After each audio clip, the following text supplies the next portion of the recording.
This is VOCM Open Line. Call 709-273-5211 or 1-888-590-8626. The views and opinions of this program are not necessarily those of this station. The biggest conversation in Newfoundland and Labrador starts now. Here's VOCM Open Line host Paddy Daly. Well, all right, and good morning to you. Thank you very much for tuning into the program. It's Tuesday, April the 29th. This is Open Line. I'm your host, Paddy Daly. David Williams. He's produced the program. You'll be speaking with David when you pick up the phone to give us a shout, get in the queue and on the air.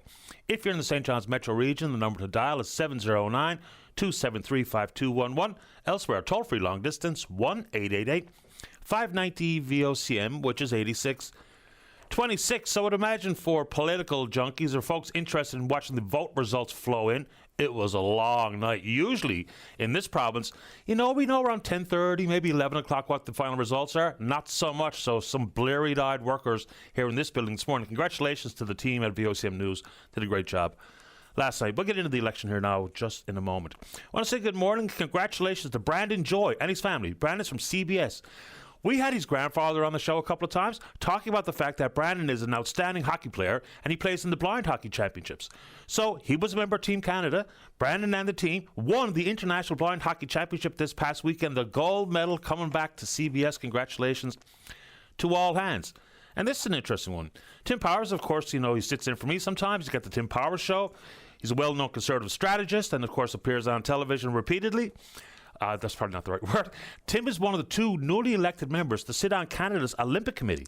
So that's a pretty prestigious spot to be. Former Olympians, all sorts of business leaders, sports advocates, and now Tim Powers on Canada's Olympic Committee. That's pretty cool stuff. All right. Oh, I won't put this one out there. So I used to love to watch Wild World of Sports, and it debuted on this date in 1961. It was the first time we got a look at a bunch of things like rodeo and hurling and curling and firefighter competitions, powerlifting and surfing and demolition derby. A bunch of firsts that are really notable too on Wild World of Sports. First time we had a chance to have a look at Wimbledon, the Indianapolis 500, NCAA Men's Basketball Championship, the Daytona 500, U.S. Figure Skating Championship, the Monaco Grand Prix, Little League World Series, British Open Golf Tournament, X Games Grey Cup, first seen on American television on Wild World of Sports. Had a good long run, I think from 1961 to 1997, I believe. So pretty amazing. All right, I want to put this out there too. I said I would, and I forgot yesterday. So the Town of Harbour Grace and some generous private donations have added up to a $25,000 reward for the safe return of the Amelia Earhart statue, if it's not already melted down. So big congratulations and thank you to New Coal Metal. They provided a $10,000 donation and a $3,000 donation from the Mark Cooper law firm. Hopefully that statue is returned. Of course, created by Lubin Boykoff, donated to the town by Roger Pike, and stolen by a couple of nuisances last week. All right, let's get into it. So the election is almost in the books. It was an extraordinarily long night. At this moment in time, the Liberals have 168 seats, the Conservatives have 144 seats, the Bloc Québécois 23, NDP 7, Green Party 1. Elizabeth May hangs on. It'll be the sixth time in the last 8 parliaments where we see minority government. Some people think it's a good thing, a workable thing, others maybe not so much. So the Liberals will have the opportunity to form the government. It's the first time in 114 years that a party's secured a 4th term. So there's lots to get into here. All right. The Conservative Party of Canada, they increased their seat count by over 20 seats. They got over 40% of the popular vote and yet came up short. So then you'll have lots of conversation, I would imagine, inside the party about Mr. Poilievre and his leadership into the future. He lost his seat. But the party did particularly well. It became a 2-party race. That's it. And so the huge congestion of just 2 parties in Parliament is very different than it has been for the last number of decades. So even inside Mr. Poilievre's loss, the way the party performed and outperformed, the best performance in a long, long time, I think, for the Conservatives since 1988, I don't see him going anywhere, to be honest with you. There's going to be some infighting in all parties. And one thing we know for sure is that what people refer to as the centre of the political spectrum has been vacated. There's no one in the centre.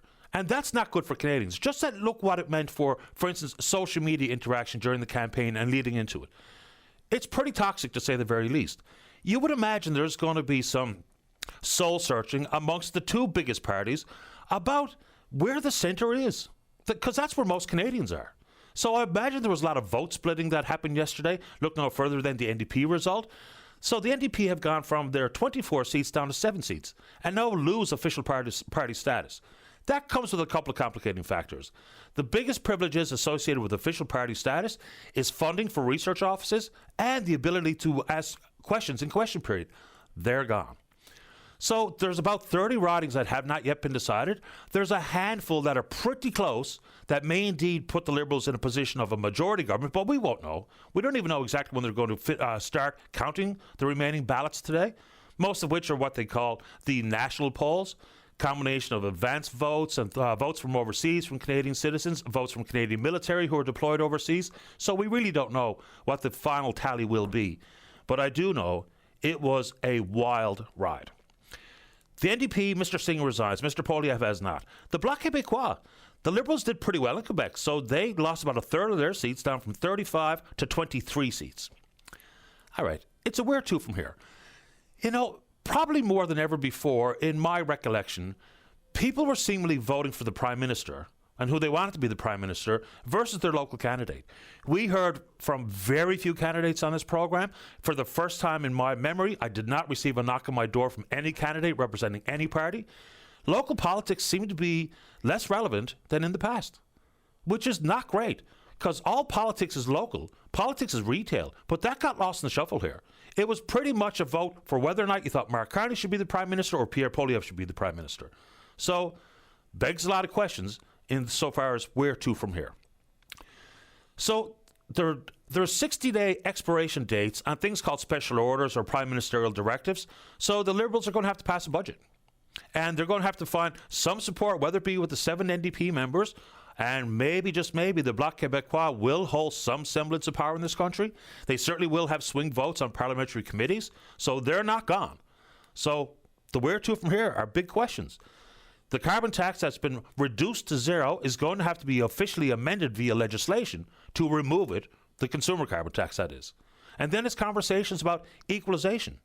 Then there's conversations about where to for the country in the G7 and NATO and defense spending and everything under the sun. You know, I don't want to be corny, but it's going to be a tall task to have the right people in the right places to do the serious work that the country demands. There are going to be ongoing conversations about so-called unity. There has been a sense of unity regarding, you know, what we hear from the United States and the Buy Canadian and looking at internal trade barriers and the like. But we have, I think, collectively, hopefully, we can have some deep breaths being taken by all sides, especially if you're disappointed, angry, or frustrated this morning because your party did not win. And even though the Conservatives did great, insofar as just vote count, 40% of the popular vote is not good enough to form a majority government. Remember in 2015, when the Liberals formed the majority government, they only had something like 32% of the majority votes, and they formed the majority government. So it's a strange place to be, and it's not ideal. And for the Conservatives, it's the first time since 1993 when a Conservative leader lost their seat, and at that time it was King Campbell. So anyway, on the big national front, there's a lot to dig into here. Still some results yet to be counted and finalized. There may indeed be some official judicial recounts that take place. And there's technical definitions as to what constitutes a judicial recount. And we can get into that if you're so inclined. On the provincial front, so the Conservatives made gains. For the first time, a woman has been elected to represent the Conservative Party of Canada. And that's Carol Lentz, the Long Range Mountains. And of course, Clifford Small won handily in his riding in Central. In St. John's East, Joanne Thompson hangs on. In Avalon, what's Paul's name in Avalon once again? Paul Connors, of course. And then Cape Spear, Tom Osborne. And Labrador, Philip Earle was the first candidate in the country to be declared a winner. So, Terra Nova and the Peninsulas, it's still tight. It's in and around 50 votes separating Anthony Germain, representing the Liberal Party, and Jonathan Rowe, representing the Conservative Party. We're not sure when they're going to start counting the votes again this morning, but I guess we'll find out in short order. And it looks very likely that that could be heading to a recount. So the provincial landscape is certainly looking different than it has in years past. Congratulations to everyone across the country who took a swing at it as a candidate. Even though the focus on your candidacy was probably reduced, given the keen focus on the leaders, and the leaders alone. Because again, I did not get a door knock, and nor door knocker, let alone a candidate at my door this go around. So we can get into the messaging, because that was key. Certainly, no doubt about it, when the Conservatives were so far ahead in the polls, when the president started chiming in about annexation and the 51st state and all the tariff trade war stuff, that was really seized upon by the Liberals, no doubt about it. And it worked to their benefit, absolutely. Conservative leader Mr. Poilievre, he was in a tough spot on that one. He did indeed say throughout that, Canada is a sovereign state and we won't become the 51st state and those kinds of things.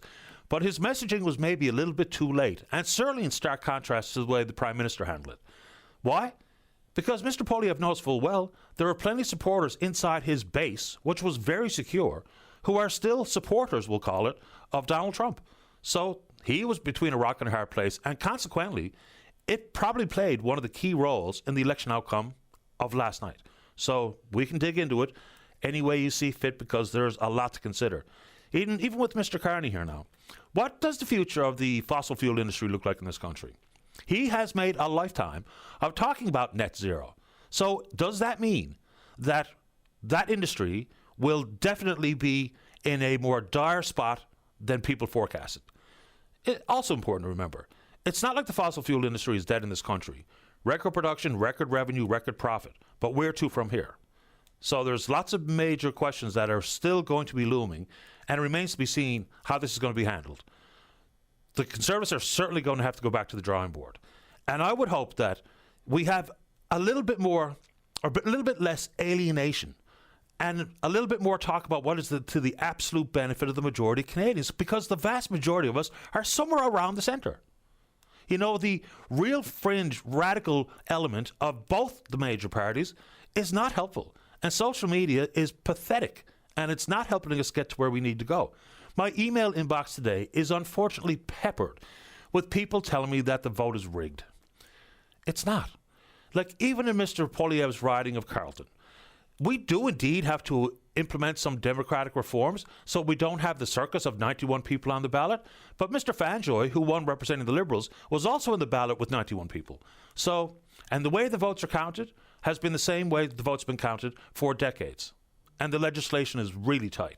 I don't think you're going to hear any candidates say the voting is rigged, but disappointed voters are absolutely peppering me with emails saying exactly that.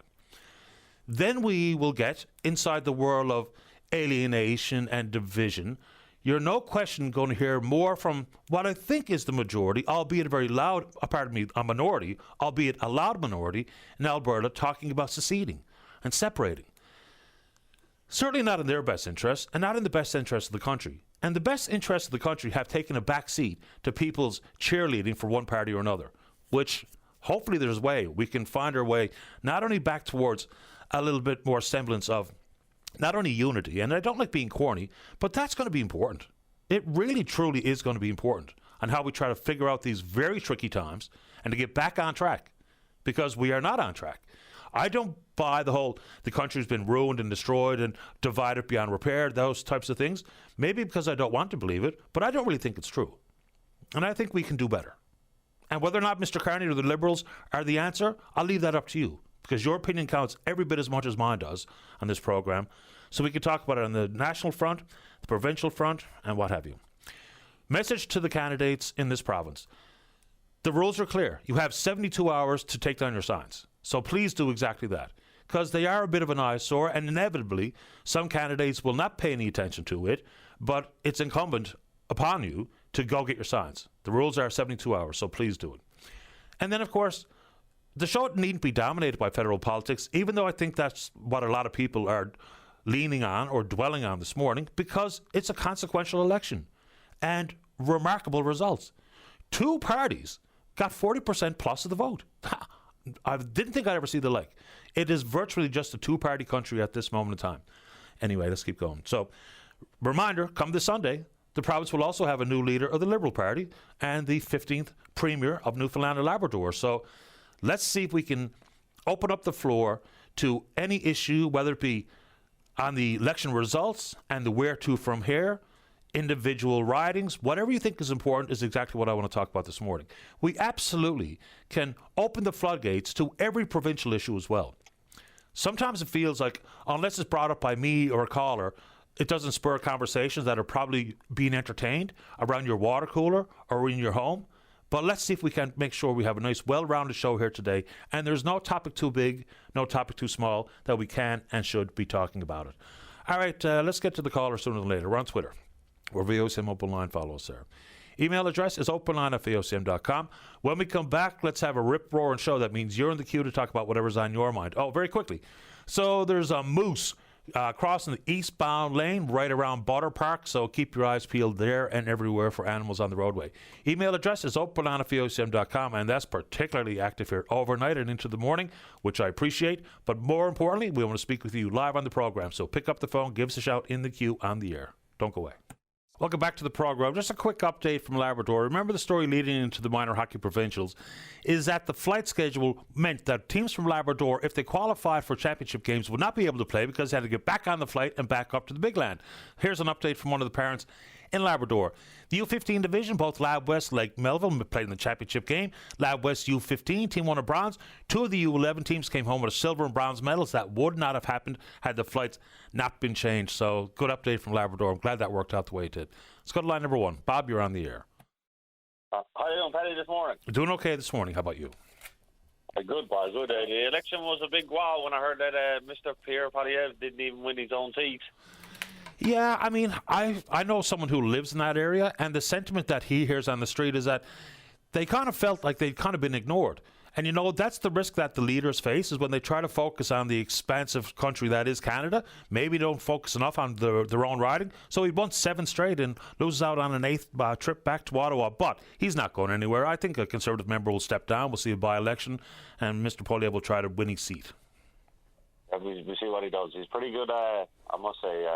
I didn't vote for him, but he done his job well. He's an opposer and a great debater. I like the fact, Paddy, that you brought up about the signs. 72 hours, get the signs off the road. Now, to all the people listening, I'm a motorcyclist. Those signs wipes out people on motorcycles. They tip over, they get on the road, we can't see them. They're paper thin and they're slipperier than a banana. So the 72-hour, I'm so glad you brought that up because it's a motorcycle nightmare. I imagine it is, especially if they fall face down. And then, of course, extremely difficult to see at that point. And they're kind of an eyesore, and some of them are in pretty dodgy spots that compromises anybody's ability to see down the road. So hopefully they play by the rules and go clean them up. Yeah, that's right, exactly. And keep the roads clean and safe for everybody to be driving. I just hope now that Alberta don't separate, because I know they were running a bit of a separatist thing going on about Carney. They're not very, they're not a fan of him, which I got to admit I'm not a fan of him either. But I mean, we're still a solidarity country, so it's going to be interesting to see. I thought the election was great, by the way. So. Well, I mean, the issue regarding Alberta. Look, I lived in Alberta. I don't have anything but a soft spot in my heart for Alberta, but I think it's a real slim minority of people in that province that really are talking about separating, whether it be to be the 51st state or whatever the facts are. And separating or seceding from the country is a lot more complicated than just being mad and triggering a referendum. It really brings a lot of complications with how a referendum would work, and then land transfers, and then jobs, and then federal transfer dollars, and the fact it'd be landlocked, and some of the things that are belong to the country, including the pipeline, the twinning of the Trans Mountain, and a variety of other things, is a real dog's breakfast. There's a reason it hasn't happened in this country, and I really do hope that we can find a way for that sentiment to be not given as much attention as some people want it to have, because it's not going to happen. As far as I can tell, from my perspective, there is no separation coming, but there's loud voices out there talking about it. Absolutely, there is. And but we'll see where it all comes. And thanks, Paddy, and congratulations to the fellow Newfoundlander on the hockey team. Was it the ball hockey team you said? No, he plays blind hockey, which is fascinating in and of itself. His name is Brandon Joy. Apparently he's a top-flight hockey player, and he played for Canada at the International Blind Hockey Championships this past weekend, and they won it all. So it's brilliant. And if his grandfather's listening and wants to come on and tell us about the event, happy to have him on. Well, congratulations to him and his family. It's a good thing to hear. I love hearing Newfoundlanders in sports doing really well. Yeah, me too. Good for him. Big victory. A gold medal in an international hockey tournament. Can't beat that. Huge. Thanks for the call, Bob. All right, Paddy, thanks. All the best. Bye-bye. Bye. Yeah, and of course, with the result of the election, maybe one of the last things on anybody's mind is the election signs, which was a problem even during the campaign. And we had a couple of calls about it. People took it upon themselves to either steal or deface election signs right around the province, right around the country. It's a pretty juvenile thing to be at in the first place. It's destruction of people's private property. You could be mad with one party or another, one candidate or another, but that's really unfortunate that was part of it. I mean, it's always been the case that people are wanting or willing to go out and do exactly that, but it's a bad look, no matter which party you support. And elections have consequences, and votes matter. I think voter turnout, the Liberals won the popular vote, which is kind of irrelevant in the big scheme of things, but I think voter turnout is going to be somewhere around 70%, which is a huge number. Just look at some of the by-elections that really did spell the end of the road for Justin Trudeau, for instance. Toronto, St. Paul. Liberal stronghold forever and a day. When that swung Conservative, the writing was on the wall for the Prime Minister. So some of the arrows that were in the Conservatives' quiver really became a problem for them. Their best target for their own political fortunes was Justin Trudeau. And so when he resigned, it really did, all of a sudden then it became, well, Carney's just like Trudeau. Carney was a financial advisor to Trudeau, and, it didn't resonate. It just didn't land the way they hoped it would. Then the carbon tax. Once has not been eliminated, because people are right, that requires legislation, because the carbon tax was brought to bear because of legislation, so it has to be dealt with again in Parliament, not just with prime ministerial directives or special orders. And again, all of those things only have a 60-day shelf life. So it's reopening Parliament sooner than later, and hopefully, unlike for the vast majority of this calendar year, the people's business was an absolute standstill. We understand the implications of how Parliament was prorogued by Justin Trudeau with permission from Mary Simon, the Governor-General, and we've got to find a way, I think, to try to deal with that. Proroguing for simply political purposes is unfair. It's unfair for the business of the Canadian citizen that doesn't get attended to. And remember, prior to that, there was nothing getting done either. It's what people refer to as the Green Slush Fund, and the Liberal Party refusing to turn over unredacted documents so we can figure out where the money went. So nothing was being attended to. So now it's time to get down to business. And the Liberals are going to have to table a budget sooner than later. And a lot of the legislation, the bills, whether they be in the hands of the Senate or they were still in first, second, or third reading on the floor of the House of Commons, they stopped. They ceased to exist upon prorogement. So everything that was even in the hopper, in the churn, has to be revisited. So that means the white paper is going to be absolutely full. New legislation and revisiting everything that died on the vine when the Parliament was prorogued. So we can get into that too. And talk about strongholds that one parties have had for whatever length of time. For the long-range mountains, it's pretty interesting. So whether or not you think Carol Lancey is a good candidate, will be a good member of Parliament, I'll leave it up to you. She's the first woman to be elected to represent the Conservative Party in Parliament, so that in and of itself is interesting. But that was absolutely a easy win for the Liberals for a long, long time.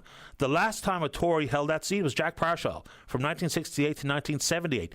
Since that, and back then it was called Humber St. George or St. Barb, since then it has been a Liberal seat and no longer. And of course, for Mr. Small out in Central, won handily. He really did. And some of the other races, I think, were surprisingly big vote difference, whether it be in St. John's East or otherwise. I don't think anyone's going to be surprised that Tom Osborne got voted in the Cape Spear, but it will be something to see when they finally start counting again the votes and tearing over the peninsulas. I don't know if it's 48 or 54 votes the difference between Anthony Germain and the Liberals and Jonathan Rowe and the Conservative Party. And it does, I suppose we can get into exactly what constitutes an automatic judicial recount in this country, because again, there's some 30 ridings that haven't been decided at this moment in time. Now, not all of those have a real close margin. We're going to see a lot of upset or changing of hands, but there's like a half a dozen, 4 in particular, that are really close. Not only with the tearing over the peninsulas, but there's one in Nunavut, there's one in Quebec, there's one in Ontario that are in and around 50 votes. There's another one that's about 298 votes in Ontario. That could swing things. So we don't even know at this moment in time for sure whether or not we're into another minority parliament and who would be the party that may indeed join forces with the Liberal Party, because they are going to need somebody. whether it be the 7 members of the NDP and or possibly the Bloc Québécois and their 23 seats. So it's not over quite yet, although we're approaching that very quickly. Let's check in on the Twitter box. We're VOCM Open Line. You know what to do. Lots of people continuing to hit me with the election is rigged. Let's hope that that's just, once again, a very loud, vocal minority, because the election isn't rigged. And people keep leaning in on Carleton and Mr. Poilievre's riding. Look, does there need to be some amendments to legislation so that we can have the inability to have 91 names on a ballot? But remember, Mr. Fanjoy, the Liberal winner, and Mr. Poilievre, the Conservative who came up short, finished in second place, they were both on the 91-person ballot. If you wanted to vote for Mr. Poilievre, it might have been frustrating to have to find his name amongst 91, but it was there. And if that's who you were determined to vote for, then you still could have done it. Let's take a break. When we come back, Joel's in the queue to talk about the election, and then we're speaking with you. Don't go away.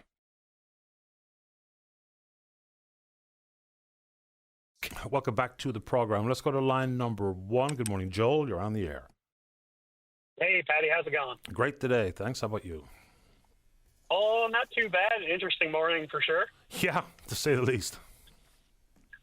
I just wanted to open up, like I sent you in an email, that at the end of the day, we're all Canadian in this country, and this shouldn't be treated like hockey, where it's the Habs versus the Leafs, and we're going to, rub it in each other's faces and stuff. Like, it's a historic amount of voting done. Whatever the chips fell, that is 100% not voter fraud, nothing. Everyone came out, they cast their vote in the democratic process, and we're at where we're at right now. Now's not the time to be belittling people because the Liberals won or anything like that. I think we really need to come together as a country and try and get unity back on the table. It's a tall task, but it's an important comment that you make.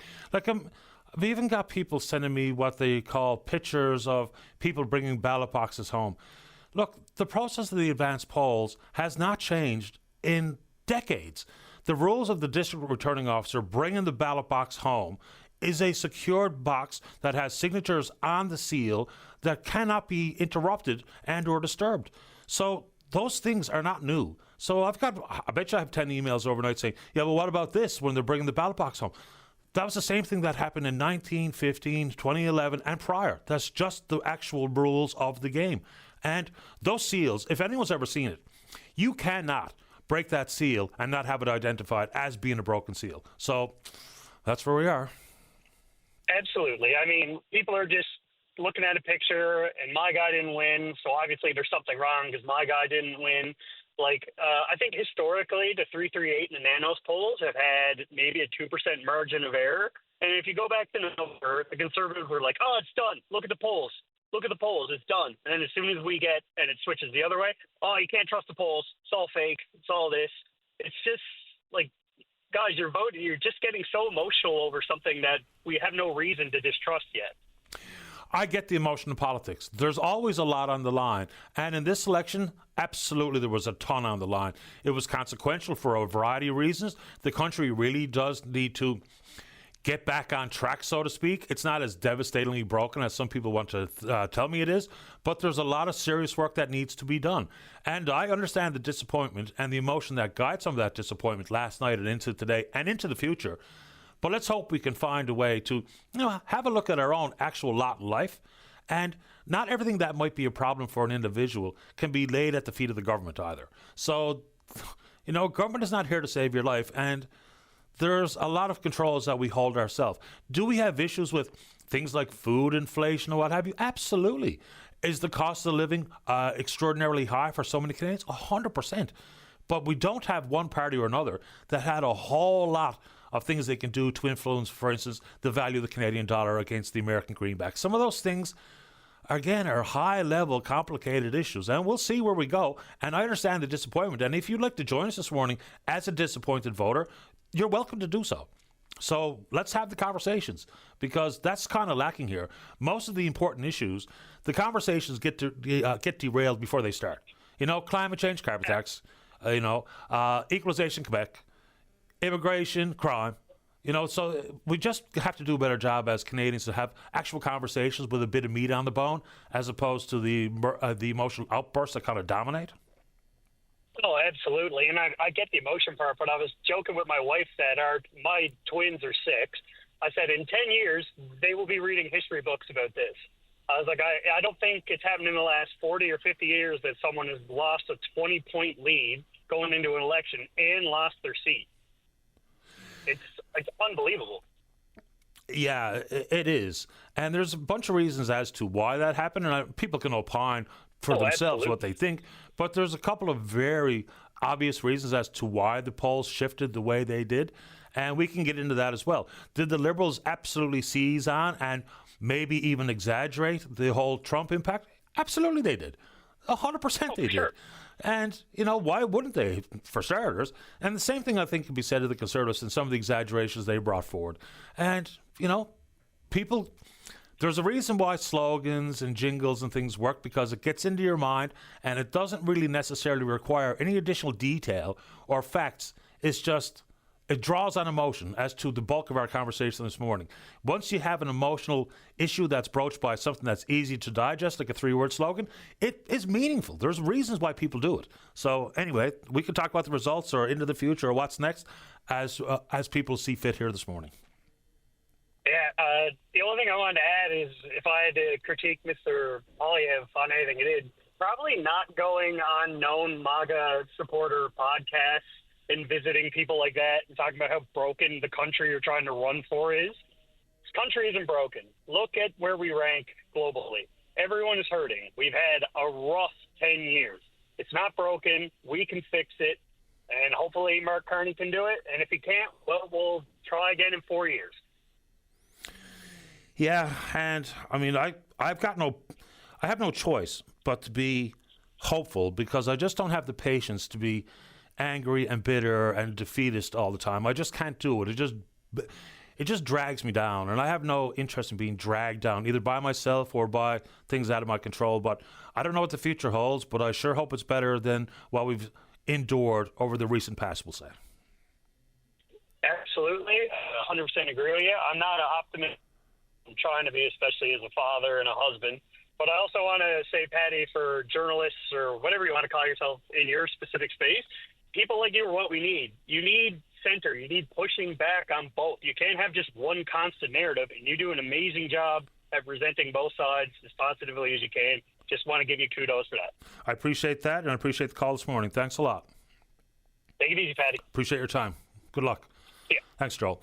All right, let's talk a little Crown Lands. Go to line number 2. Mark Lane, you're on the air. Hello, Patty. Good morning. How are you? I'm very well, thanks for asking. How about yourself? Oh, pretty good. It's trying to get through day to day. Interesting election last night, no doubt.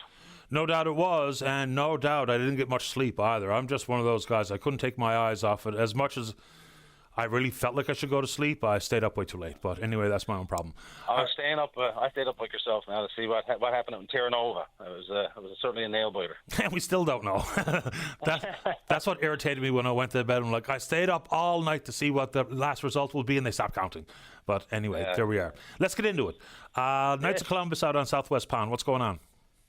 So as you know, Patty, myself and Ryan Kirby, we purchased Crown Land a while back. We started the process nearly 2 years ago, which is a whole other conversation, which I'd like to share with you at some point. But today I'll focus on the adjacent property. So 2 years ago, we purchased the former Lavrock site from Crown Lands. Next door, there is a land lease. That's leased to the Knights of Columbus. I think it's the Avalon.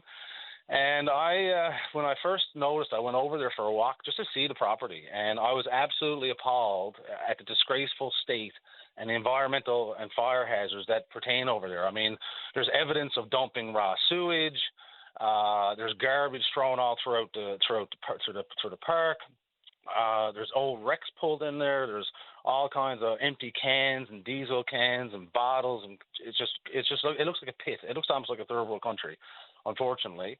And so I started the process. I took some drone footage. I reached out to the Knights of Columbus. Unfortunately, the Grand Knight at the time I was dealing with passed away. Then another gentleman came on a little while after. I spoke to him.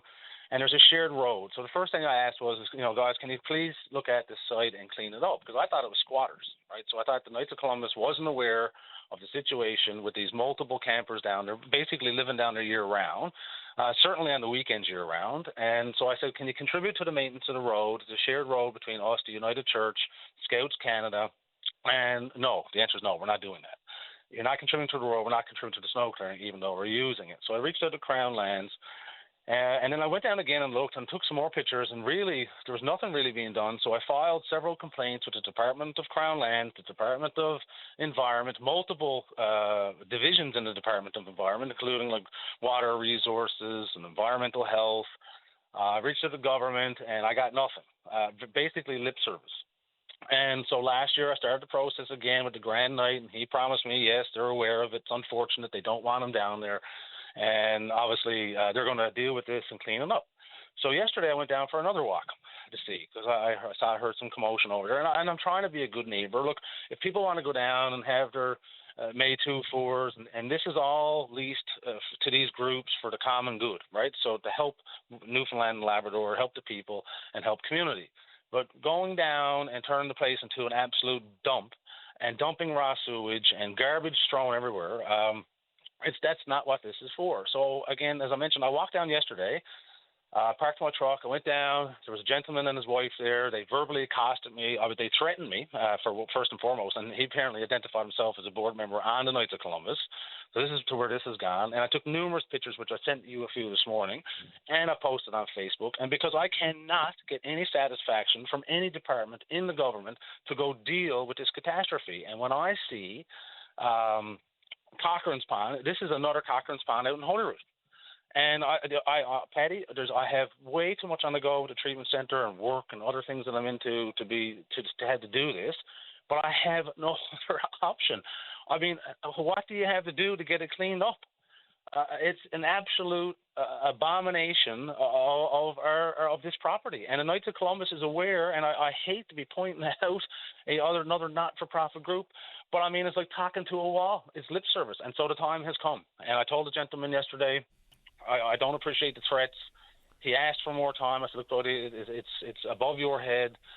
This is a bigger issue, and I mean, the government or someone has to step in. I'm pleading with the government to go do something about it and have the site cleaned up, because someone, like out in Cochrane's Pond, is either going to be a die of fire. There's makeshift heating systems and lighting systems. I mean, it's atrocious, and no one's doing anything about it, Patty.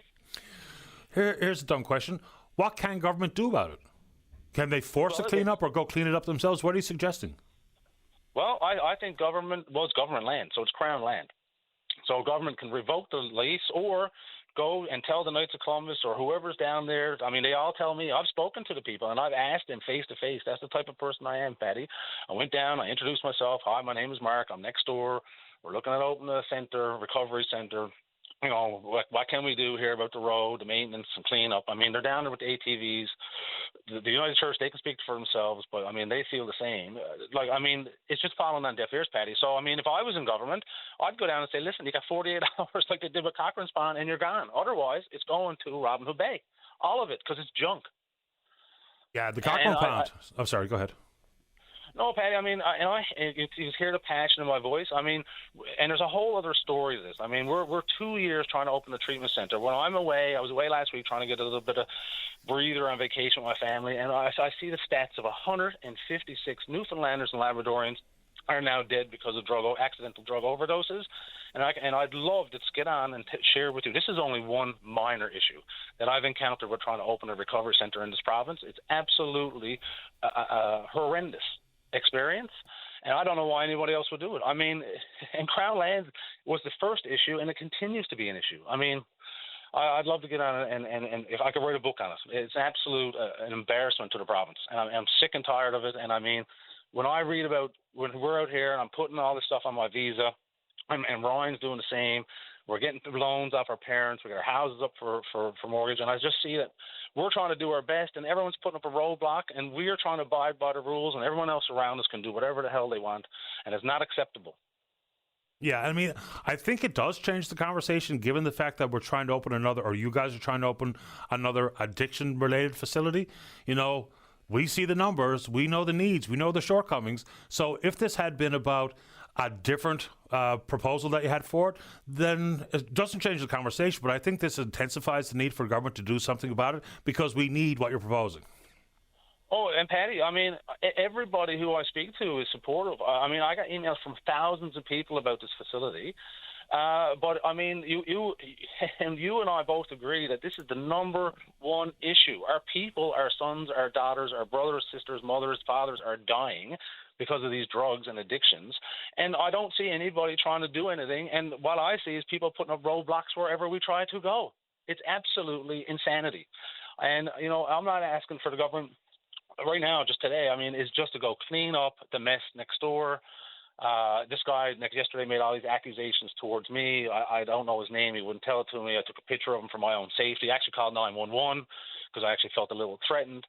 You know, and this is how they're treating us. I mean, they got to go. I mean, goodbye. And then the Knights of Columbus can, you know, they had to revamp or restore the property, environmentally remediated, et cetera, and then they can go rent it to families and things. That what it's meant to be. It's meant to be a campground for people to enjoy. It's not meant for the big drunken rip on the weekend where you can throw and spew your garbage and your junk all over the place for a handful of people who say they're in the Knights of Columbus. And I mean, this is my last resort. After calling the Knights of Columbus multiple times. I had meetings. I've had emailed government, and just yesterday I said, you know what? I hate to bother Minister Jerry Byrne about it, but that's my only option is to go political and to go public, to bring attention to this catastrophe and to get it cleaned up. And then on all the other learnings I've learned since trying to open this treatment center, I'd love to give you a call back and take 15 minutes and walk you through it, because that's also an embarrassment to this province. Absolutely, and you're more than welcome to join us again. It's too bad it came to this for you and your partner, but c'est la vie. We are where we are. That's it. I'm hoping, Patty, that someone listens to it. I know we have a lot of political staff and others listen to your show, and they're probably listening to it this morning, and I really appreciate you taking the call and providing me or enabling me a few moments to vent. But, I mean, what's good for the goose is good for the gander. If they can force Cochrane Pond to clean up their junk and environmental issues, then why wouldn't the provincial government go in, or Knights of Columbus? They've been telling me for 2 years to clean it up is worse. There was a fellow bringing in a trailer yesterday. And I mean, I invite anyone to go to the Facebook page, look at the pictures, make a judgment for yourself. You know, maybe some people think I'm a little exaggerated a bit. Go to my Facebook, take a look at the pictures yourself, and make up your own mind. Would you want it in your backyard? Fair ball, Mark. And the Cochrane Pond issue, also the city, when they brought forward their vacate notice on the 16th of April, it wasn't only about the junk that had accumulated in some of the abandoned sites. They actually had a first responders vehicle issue out there. So now they've entertained this big cleanup, which they should have done in the past anyway. And they also were doing things like widening the roads and trying to smooth out some of the roads for first responders. So that made that issue a little bit more complicated. I don't know what the city's going to do there. They said people had to get out, and they're still out there. So I don't know if they're going to, bring forward some additional charges to be laid against the occupants and or the licensee. But and if anyone who's involved with Cochrane Pond, with this cleanup or otherwise, wants to chime in, they're also welcome. And I appreciate your time this morning, Mark. No problem, Pat. Listen, I'm asking for people to stand up and be the leaders in leadership positions and make command decisions and deal with it. Stop kicking the can down the road, passing it off from bureaucrat to bureaucrat. The time has come for action. Clean up the mess. I mean, it was me or you, Patty, it'd be long over. I mean, it's absolutely horrendous. Just go look at the Facebook pictures and the video. I mean, it looks like a dump, right? I've seen and we're them. allowing it to happen. It's atrocious. It's atrocious. Thanks for the call. Keep us in the loop. All right. We'll, Patty. We'll do, buddy. Thanks, Mark. Bye. Bye-bye. All right, let's take a break. When we come back, home care. Don't go away. Welcome back to the show. Let's go to line number 3. Diane, you're on the air. How are you, Paddy? Doing okay. How about you? I'm fair to middling. Okay. Anyway, I'm calling this morning. I'm not against immigration, but there should be a limit. There should be a percentage of a business staff that's subsidized by the government, and let Canadians have some of the jobs. Why do you think that some home care workers are having their pay subsidized by the government? It's not just home care workers. It's all service jobs. They're all being filled by the immigrants. A young person, I know a young girl last summer couldn't get a summer job. This year, my nephew can't get a summer job because they're all being filled by immigrants that are being subsidized by the government. Subsidies for temporary foreign workers and stuff have a timeline where that expires. I think the big thing, like I know someone in that world who owns a business, and he'll tell me quite clearly that it's not about who you are, where you're from. It's about whether or not people only want a job for a couple of months in the summer versus someone who's willing to take the job for the long haul. That's some of the biggest problems that the employers have, is the turnover. Well, I think all businesses in the service industry have part-time employees, and the ones who are looking for jobs just for the summer are furthering their education. Yeah, that could be exactly right. Yeah, I would say that is exactly right, and more should be done about it. Like I'm here now with the home care. I have an immigrant. Well, she's not really an immigrant. She's a university student, but I need a Canadian to do things the way Canadians do it. It's like you can't drum into their head to do it our way. They just think you just want it done your way, that your way is just as good, but it isn't. What does that mean? Oh, one example. They put the dishes in the sink in about a cup of water, and they'll wash dishes from a 3-course meal, just adding detergent to whatever they're using and wash the dishes without putting them in water. They don't do around the rims of the cups. If my son gets a cold, I don't have to worry about getting a cold because when I do the dishes, the cups are washed right. And the bathroom's done every day. If I want to every day, oh, I did it last week or I did it Tuesday or something. Every day. And now I got myself wore out and confused. I don't know what else I wanted to complain about. Yeah, I mean, an approach to washing the dishes doesn't really sound like it's a Canadian versus non-Canadian issue. It's not just washing dishes. It's general housekeeping, period. And so whoever employs your home care worker, when you tell them what you're telling me, what do they say to you? Nothing. I called yesterday and asked for a Canadian worker for at least one day a week. And she didn't say anything. I don't think they have one. But if there's any home care businesses out there that have Canadian workers, I'd really like to know who they are so I can go to them. I'm just fed up. I mean, I'm the lowest income senior, and I got to pay $250 a month for home care. So, geez, for $250 a month, I could hire someone a lot cheaper, but I don't have it for home care. It's mainly for my oxygen and my prescriptions. It just makes me mad. I could be putting $200 a month towards my frigging funeral. I'm going to end up with one of those unclaimed bodies in there. So can't you just, if you have a preference for who you'd like to hire, can't you just hire who you want? Oh, no, I went down that road. You bump into all kind of crazy. No, I'd rather go through an agency. Anything else you'd like to say this morning, Diane? No, that's it. Appreciate your time. Take care. Bye. Let's take a break for the news. When we come back, we're speaking with you. Don't go away.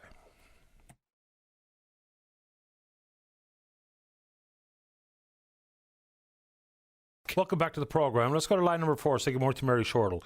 Mary was running as an NDP candidate in St. John's East. She's also president of the NDP and joins us this morning. Good morning, Mary. You're on the air. Good morning, Patty. Welcome to the program. Thank you. So this is not in an effort to rub it in, but let's get into some soul searching here that I'm sure the party is experiencing at this very moment and into the future. It's the lowest vote share ever for the NDP, lowest seat share ever, lowest number of seats since 1935. Where do you point the finger as to what went so horribly wrong? Well, I mean, I believe that this was not necessarily a rejection of the values of our party. I do believe it was a moment in time, and there was a whole lot of issues at play here because you heard the switch at the door. You heard the conversations at the door. I mean, I think we're talking about what makes us Canadians, and a lot of that is the same values that this party holds. But there's a whole lot of other things at play here. And I think at the end of the day, people were afraid. People are scared of what's happening south of the border. They're scared about what's happening within the country, and I think that fueled in many ways the way people voted. And we heard those conversations at the door, but yet the other things like affordability, big issues, the public services, especially healthcare, big issues. But I think that what was trumped was Trump and the things that are happening within the country because of tariffs and stuff. It was people were really soul searching, I think, for that right across the country. It seemed to be that pattern that went right through. In the last few NDP conventions, and you talk about the support for the leader, Mr. Singh, at one point maybe riding high like 94%, and then you could see, not like the support fell through the floor, but people talking about what it means long term regarding supply and confidence agreement and those types of things. And not to kick him when he's down, but do you think the party stuck with Mr. Singh one election cycle too far? Because even inside the party, you could see his numbers of support falling, which is unusual for the NDP. Usually pretty staunch in support for leaders. So was Mr. Singh around just a little too long to be the leader you need, considering the fact that he came up short in his own seat? Well, I don't know, because, even 80% is still a strong mandate at convention, even though it was less than the convention before. And that was the delegates, the members of the NDP who chose that, who voted that way. And I think, Jagmeet absolutely worked very, very hard at getting that message out at what the NDP stands for and what those values are. And he said not that long ago, things like the supply and confidence agreement, he understood was a risk for his leadership and for our party, but that it was something that was very important to him, because at that time he believed very strongly that the country did not want Pierre Poilievre to be the prime minister, and there was a lot of unfinished issues around things that the Liberals had promised. And when you're in a position of power in a minority government, you have to fight to get those things, because those are the things that the NDP have been fighting for a long time. So I think there was a lot more in store than just the membership itself and how they felt about the leader, for sure. There is a huge implication. It might not be a big deal in some corners, but it is when a party loses official party status. You need 12 seats minimum to be recognised. So it's not only the inability to ask questions during question period, but some of the privileges that are lost are funding for party research offices. So in the world of rebuilding, which absolutely the party will find itself in, how do you overcome those two particular issues? Because that's a big deal. Public profile as it pertains to question period, and the funding that is now dried up. What does that mean for the rebuilding process? It means there will have to be a rebuilding process for sure, and it's not going to be a simple process. That was a devastating outcome for sure. And I remember a podcast where somebody very clearly said, if there was no NDP, we'd have to invent an NDP in this country, because someone needs to be that voice there. So I think at the next few days that unfold now, there will be a lot of reflection, and the executive will obviously come together. We'll look at what the Constitution says, and the process and the timelines around replacing the leader and all that stuff. But I do understand that there will be a lot of soul searching, a lot of strategizing, and a lot of conversations about how we do rebuild that party. We've been there before. We've been, and other political parties have been there as well. We will rebuild. Of that we know. The world is going to continue to unfold as it does, and the issues around that are causing people all this fear will be addressed, and we'll rebuild. I'm very confident of that, because at the end of the day, those values are still the values, I believe, that a lot of Canadians hold very dear to their hearts. Do we know what the Constitution says insofar as this predicament with Mr. Singh losing and resigning as leader? Is there an appointment of an interim leader, or what does that look like? Well, there will have to be an interim leader until a new leader is chosen, and that interim leader cannot be someone who wants to be leader. And then the party and the caucus will get together, and there is language in the Constitution that dictates that a process has to happen, but the details of the process vary with the situation.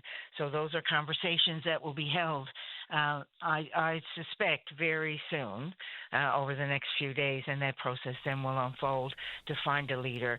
And then the longer conversations about how we rebuild and what those strategies will be will take place right after that, I would assume.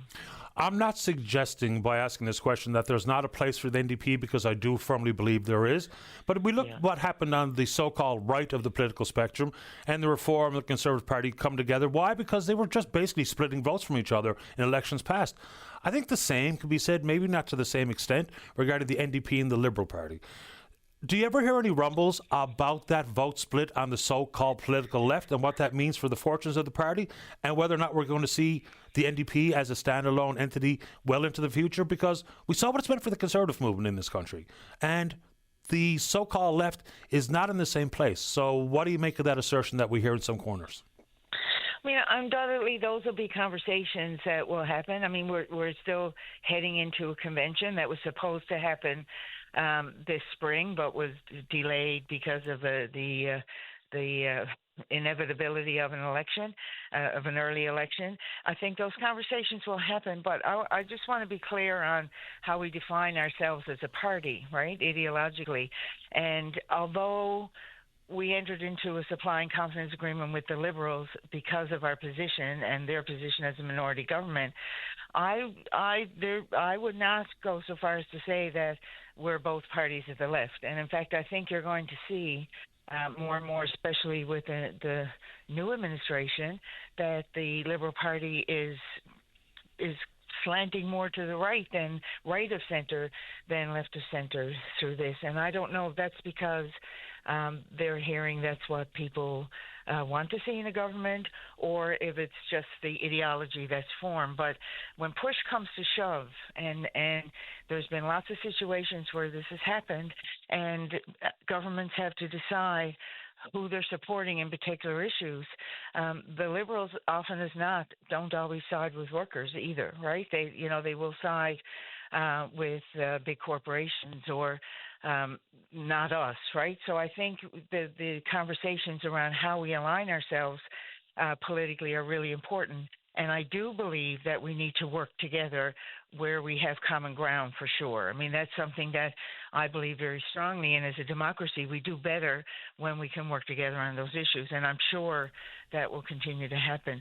But I'm not sure about coalitions or anything like that. I mean, those are conversations I know will undoubtedly happen. And I guess the membership of the party will mandate the party how they see appropriate, for sure. I appreciate the time, Mary. Anything else this morning? No, that's it from me, Patty. I do want to thank, though, if I can have 1 minute, my own personal campaign, because for the last 5 weeks, that's what I've been focused on. And it was an incredible campaign. I don't think that we left anything out. I think it really was based on a lot of fear and a lot of uncertainty right now that's happening in our country. But I want to thank the voters of St. John's East, because it's a big privilege for a candidate to knock on someone's door and be told the stories that people at the door have shared, those stories about what really concerns them. And it was an amazing experience for me and for the campaign team to be part of that. And I do want to thank them. And I do want to wish Joanne Thompson well. She clearly has a role and a responsibility now to go forward. And all those things we heard at all those debates we were at and all those doors we knocked are now down to her to make sure she's a strong voice for those people. And I wish her a lot of luck in that, and best wishes. I appreciate your time. Thank you, Mary.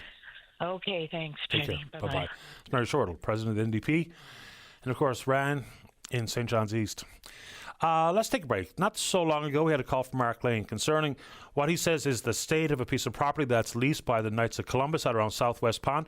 The Grand Knight in Terra Nova is Jim McGraw. He joins us right after this. Don't go away. Welcome back to the show. Let's go to line number one and say good morning to Jim McGraw, Grand Knight, the Knights of Columbus in Terra Nova. And good morning, Jim. You're on the air. Good morning, Patty. Welcome to the show, sir. Thank you for having me on. Did you happen to hear the call from Mark Lane regarding the property that you folks own out in Southwest Pond? It had started by the time I got listening to it, but I think I got the bulk of his call, yeah. Okay. So I've seen the pictures, and I don't think he's wrong with his assertion that there's an awful lot of stuff that needs to be cleaned up, and some of the specific sites that he sent pictures of really do look more like a dumping ground than a campground. So your response, sir? Well, just a bit of a history is that we've had that the leased property for a number of years, and I'll go back to this past August. I received a call from an environmental protection officer that they had received a complaint about the campground, and it was Mark. He told me afterwards that he was the person that complained. Anyway, so I had a site visit with the environmental officer and the chair of our committee who's looking after Southwest Pond, and we went through the site, and I was very disappointed at that particular point in time. That was in the fall of the year, or late summer, early fall, and we had. So he had gone through and he checked every site, every trailer, and there, contrary to what Mark said, there was no sewage, no evidence of any sewage being dumped or things like that. Not a lot of garbage around, but there was garbage around, and so he gave us a list of things that remediation, and he gave us until the end of October, more or less, to have things remediated, and we worked on some of the things, and then winter came, and I guess the season was over, and we're not moving fast enough for Mark. I probably understand that and appreciate where he's coming from, but we are working on it. We've spoken to all of the campers at the site who are using it. We have a meeting scheduled with them for the 13th of May. We have a committee that goes back and forth, and there are things ongoing all the time. And Mark I understand he has some concerns about the road work, and like he had approached us and wanted us to go in on snow clearing and road gravel on a public road that we weren't prepared to. We don't have the money to do that type thing, right? So, if I hear you correctly, the commitment is still there on behalf of the Knights of Columbus to do the cleanup as opposed to maybe the entirety of it, including the road work. Absolutely, 100%. We're in the process of doing it. We have like I said, we have a committee, a fellow that chairs our committee, and he goes back and forth to the site. And that there are things that have to be remediated. He's spoken to all of the campers. I've spoken to the majority of the campers. I've sent out a letter outlining our concerns, and like I said, we have a meeting set up for the 13th of May. This has all been on the go. I hadn't heard from Mark in a number of months. Since before Christmas, when he phoned asking for us to go in on, first of all, was road work, and secondly, snow clearing. And I said, well, we're not prepared to do that. We don't have the money. I mean, it's, significant thousands of dollars. He wanted our share, and we just weren't prepared to do that. And so we are in the process of doing the remediation, and I'd certainly, welcome the government to go up there and have another view, but we are in the process of doing things. We're not just sitting back and letting things go. We're not happy with some of the pictures that I've seen there as well, right, type thing. I guess that begs the question as to how it got so bad before it ended up in this particular area, because it does look like this didn't happen over the course of one summer. So how does that contribute to this problem? Because now it is a problem, as opposed to at the end of a summer and the camping season's over and there's always going to be a little bit of work to do, but now it looks like there's an awful lot of work to be done. Yeah, and you are 100% correct. And the nature of our organization is that my role, I took over the 1st of July. I found out about this the end of August type thing, right? We weren't happy with it, and we started working on it right from the get-go. And obviously, I can't speak for previous people who have been involved with us, and I really can't speak for the campers. I would hope that they would be responsible enough to pick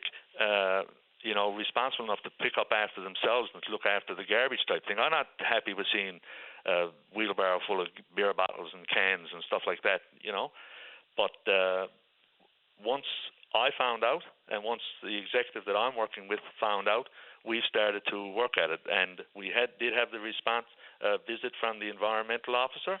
And, he told us that he'd be back, and and I guess he will be back. And but we're in the process of. Well, that's all I can say is that we're in the process of doing things, but we're not moving fast enough for Mr. Lane.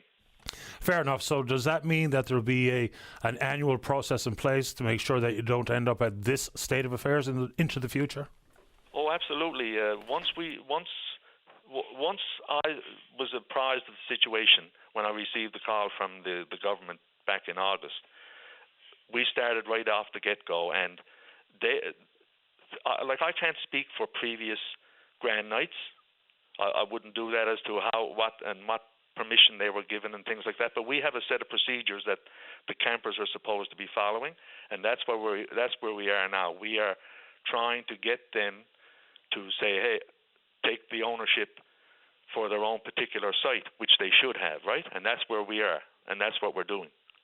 I appreciate you making time for the show, Jim. Anything else this morning?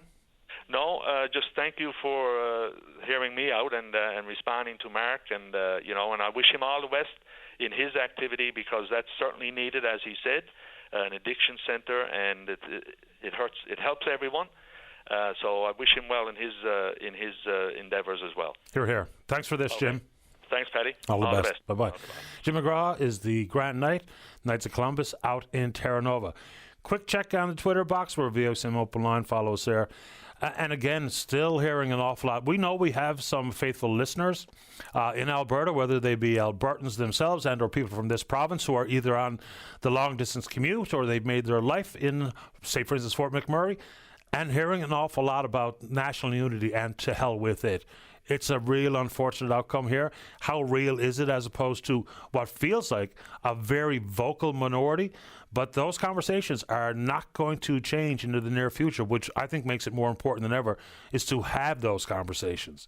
And, as opposed to ginning up the emotion and stirring the pot, which is primarily what these emails I'm receiving are intended to do.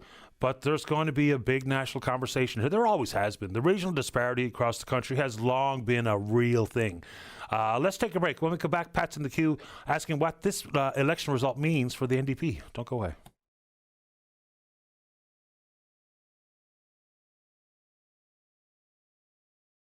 Welcome back to the show. Let's go to line number 3. Good morning, Pat. You're on the air. Good morning, Patty. My question wasn't really what happens to the NDP, as what now happens to get bills, to get legislation passed within the House. Meaning before, because there's two interesting things. One, the NDP don't have official party status, and I don't know what that means, and that was my basic question.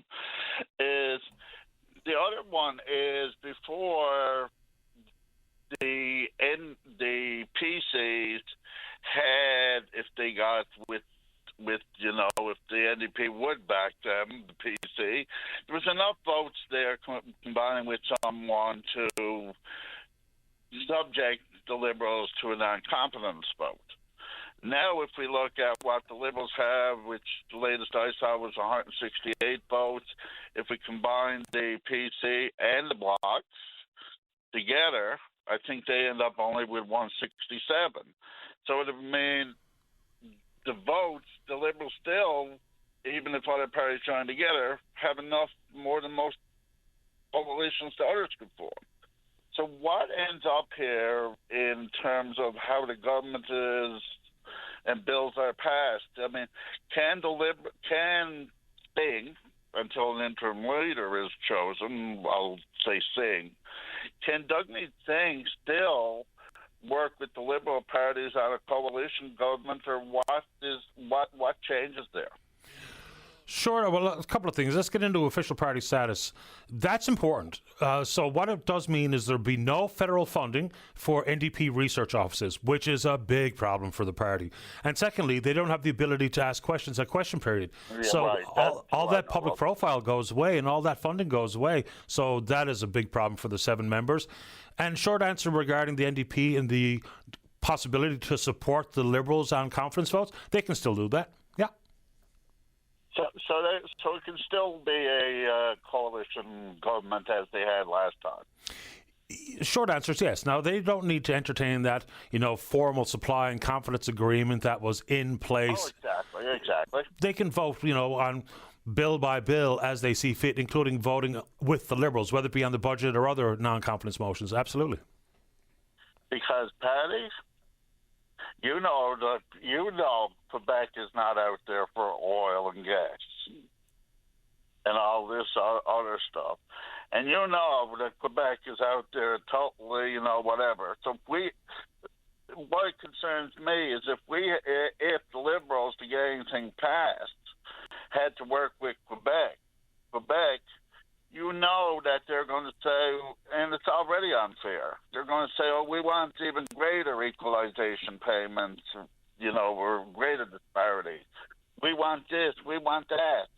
And how already they're exempt from certain programs because they don't agree with.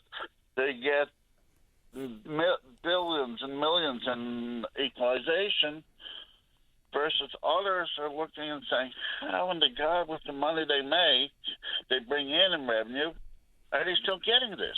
It's an excellent question. Here's a picture that we can paint. So in a Liberal minority parliament, and we're not even sure if that's going to be a minority come this time tomorrow because we haven't finished counting all the votes. There's some 30 ridings yet to be finalised, including a handful that are really close. So I hear, Patty, sorry if I cut you off, I hear that's because of special ballots. Is that not the case? Yeah, there's an order with which they count votes, which is the same thing election over election. So the last poll, like for instance Terran over the Peninsulas, is what they call national poll. So whether it be advanced poll ballots, Canadian citizens who have voted from abroad, deployed members of the military, so those are some of the votes that have not yet been counted. Certainly that's the case in Terran over the Peninsulas. And in the world of minority parliaments, and let's just say it is going to continue to be one, with a Liberal minority parliament, they have the possibility to, join forces, so to speak, with the NDP to secure getting, whether it be the budget or other pieces voted through. Had the Conservatives formed a minority parliament, that's exactly when you would have seen the Bloc with a ton of power. Because there's no way the Liberals were going to vote with the Conservatives. There's no way the NDP were going to vote with the Conservatives. There's no way the Greens were going to vote with the Conservatives. So a Conservative minority would have seen a lot of power in the hands of the Bloc. Would the Bloc have joined with Conservatives? That's what I'm not familiar with. Well, for any of the parties, when was the last time the Bloc worked with either of the parties, and have they ever worked with the PCs before? Well, depends what was on the table, right? Because I think you made the ultimate point is the Bloc will work with whoever. Now, there are certainly no fans of Conservatives. But exactly. They'll work with whoever if they get what they want. That's right. That's the bottom line. Anyway, thanks. Thanks, Patty. But yes, I totally agree with you there on that one. That there was a greater likelihood of the Bloc having to or trying to work with the PCs than the Liberals, and that's why I was so worried last night when I'm seeing 7. We were thinking most of the night between 10 and 12. Then it goes down to 7 and 8, and worried of the. There's no one there to keep the Liberals in check, because that's what I think in most of the governments right now, Patty. You need another party to keep the leading party in check. Of course. And anyway, the other one you mentioned, before I just try to close on another topic, I do have time, but I'll mention one thing first, what you were just saying when you came on and all these letters you're getting from Alberta and that. I have seen this just briefly, because I haven't had time and I got to go do some things now in a little while, but I saw briefly this morning already, and I don't much for a big fan of social media. I possibly got about 40 Facebook friends. That's it. Of them, I saw 6 friends out of Alberta already text Trump this morning or put post on saying, Trump, if you're open to taking over Alberta alone, call is it Smith? That's the Danielle Smith, yeah. Yeah. Call Danielle Smith. We're interested in talking. Yeah, but that's, of course, not how anything works, though, either. Oh, yeah, of course, that's not how it works. But I'm just saying that I don't know. It's interesting if this plan did not, and like if for the rest of the country, Atlantic Canadians, let's say that they had to work with the bloc, or God forbid, as you said, well, I don't know if God forbid or not, but let's say the bloc had to work with the PCs, because PCs had the minority governments. Then do we not see Atlantic Canada or other people say, well, look, this is totally friggin' the river ass, and what they're getting from the PCs is totally unreal, you know, we're totally being treated unfairly now. And besides Alberta, you have on the other side the Atlantic Canada saying we want to split. So I don't know if I don't agree with it, but I think that it's totally going way, way out on a conspiracy line.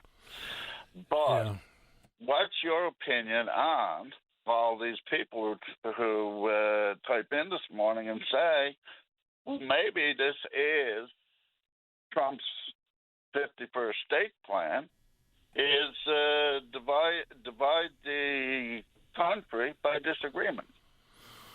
Well, he's an agent of chaos. That much we know for sure. That we know for sure. Yeah, and look, the emotions in Alberta, I guess I know where they come from. But, you know, and look, I have a soft spot in my heart. I lived in Alberta for a decade. I met my wife and married my wife in Alberta. My sons are born in Alberta. We had a good life in Alberta. At the exact same time, though, it's important, and this is just based on facts, not emotions. For, let's just say, the last 50 years. For the last 50 years, 95% of the time, the province of Alberta has been governed by the Conservatives. So it's hard to understand why everything is the Liberals' fault. You know, they've had their Conservative governments over and over and over again. The Rachel Notley NDP is the outlier, but yet somehow everything is the Liberals' fault. It's just one of those weird emotional tangles. And they talk about the industry being dead. The oil industry is thriving. What it means into the future under Mark Carney remains to be seen. But their industry is thriving. So I'm just really unsure sometimes about just how vitriolic some of the reaction and the comments are coming from the province, with which I have a soft spot in my heart for the reasons I just mentioned. I have tons of friends that still live in Alberta. I have recently visited Alberta. I have no problem with the province and or the people at all. But some of the rhetoric is just kind of hard to understand.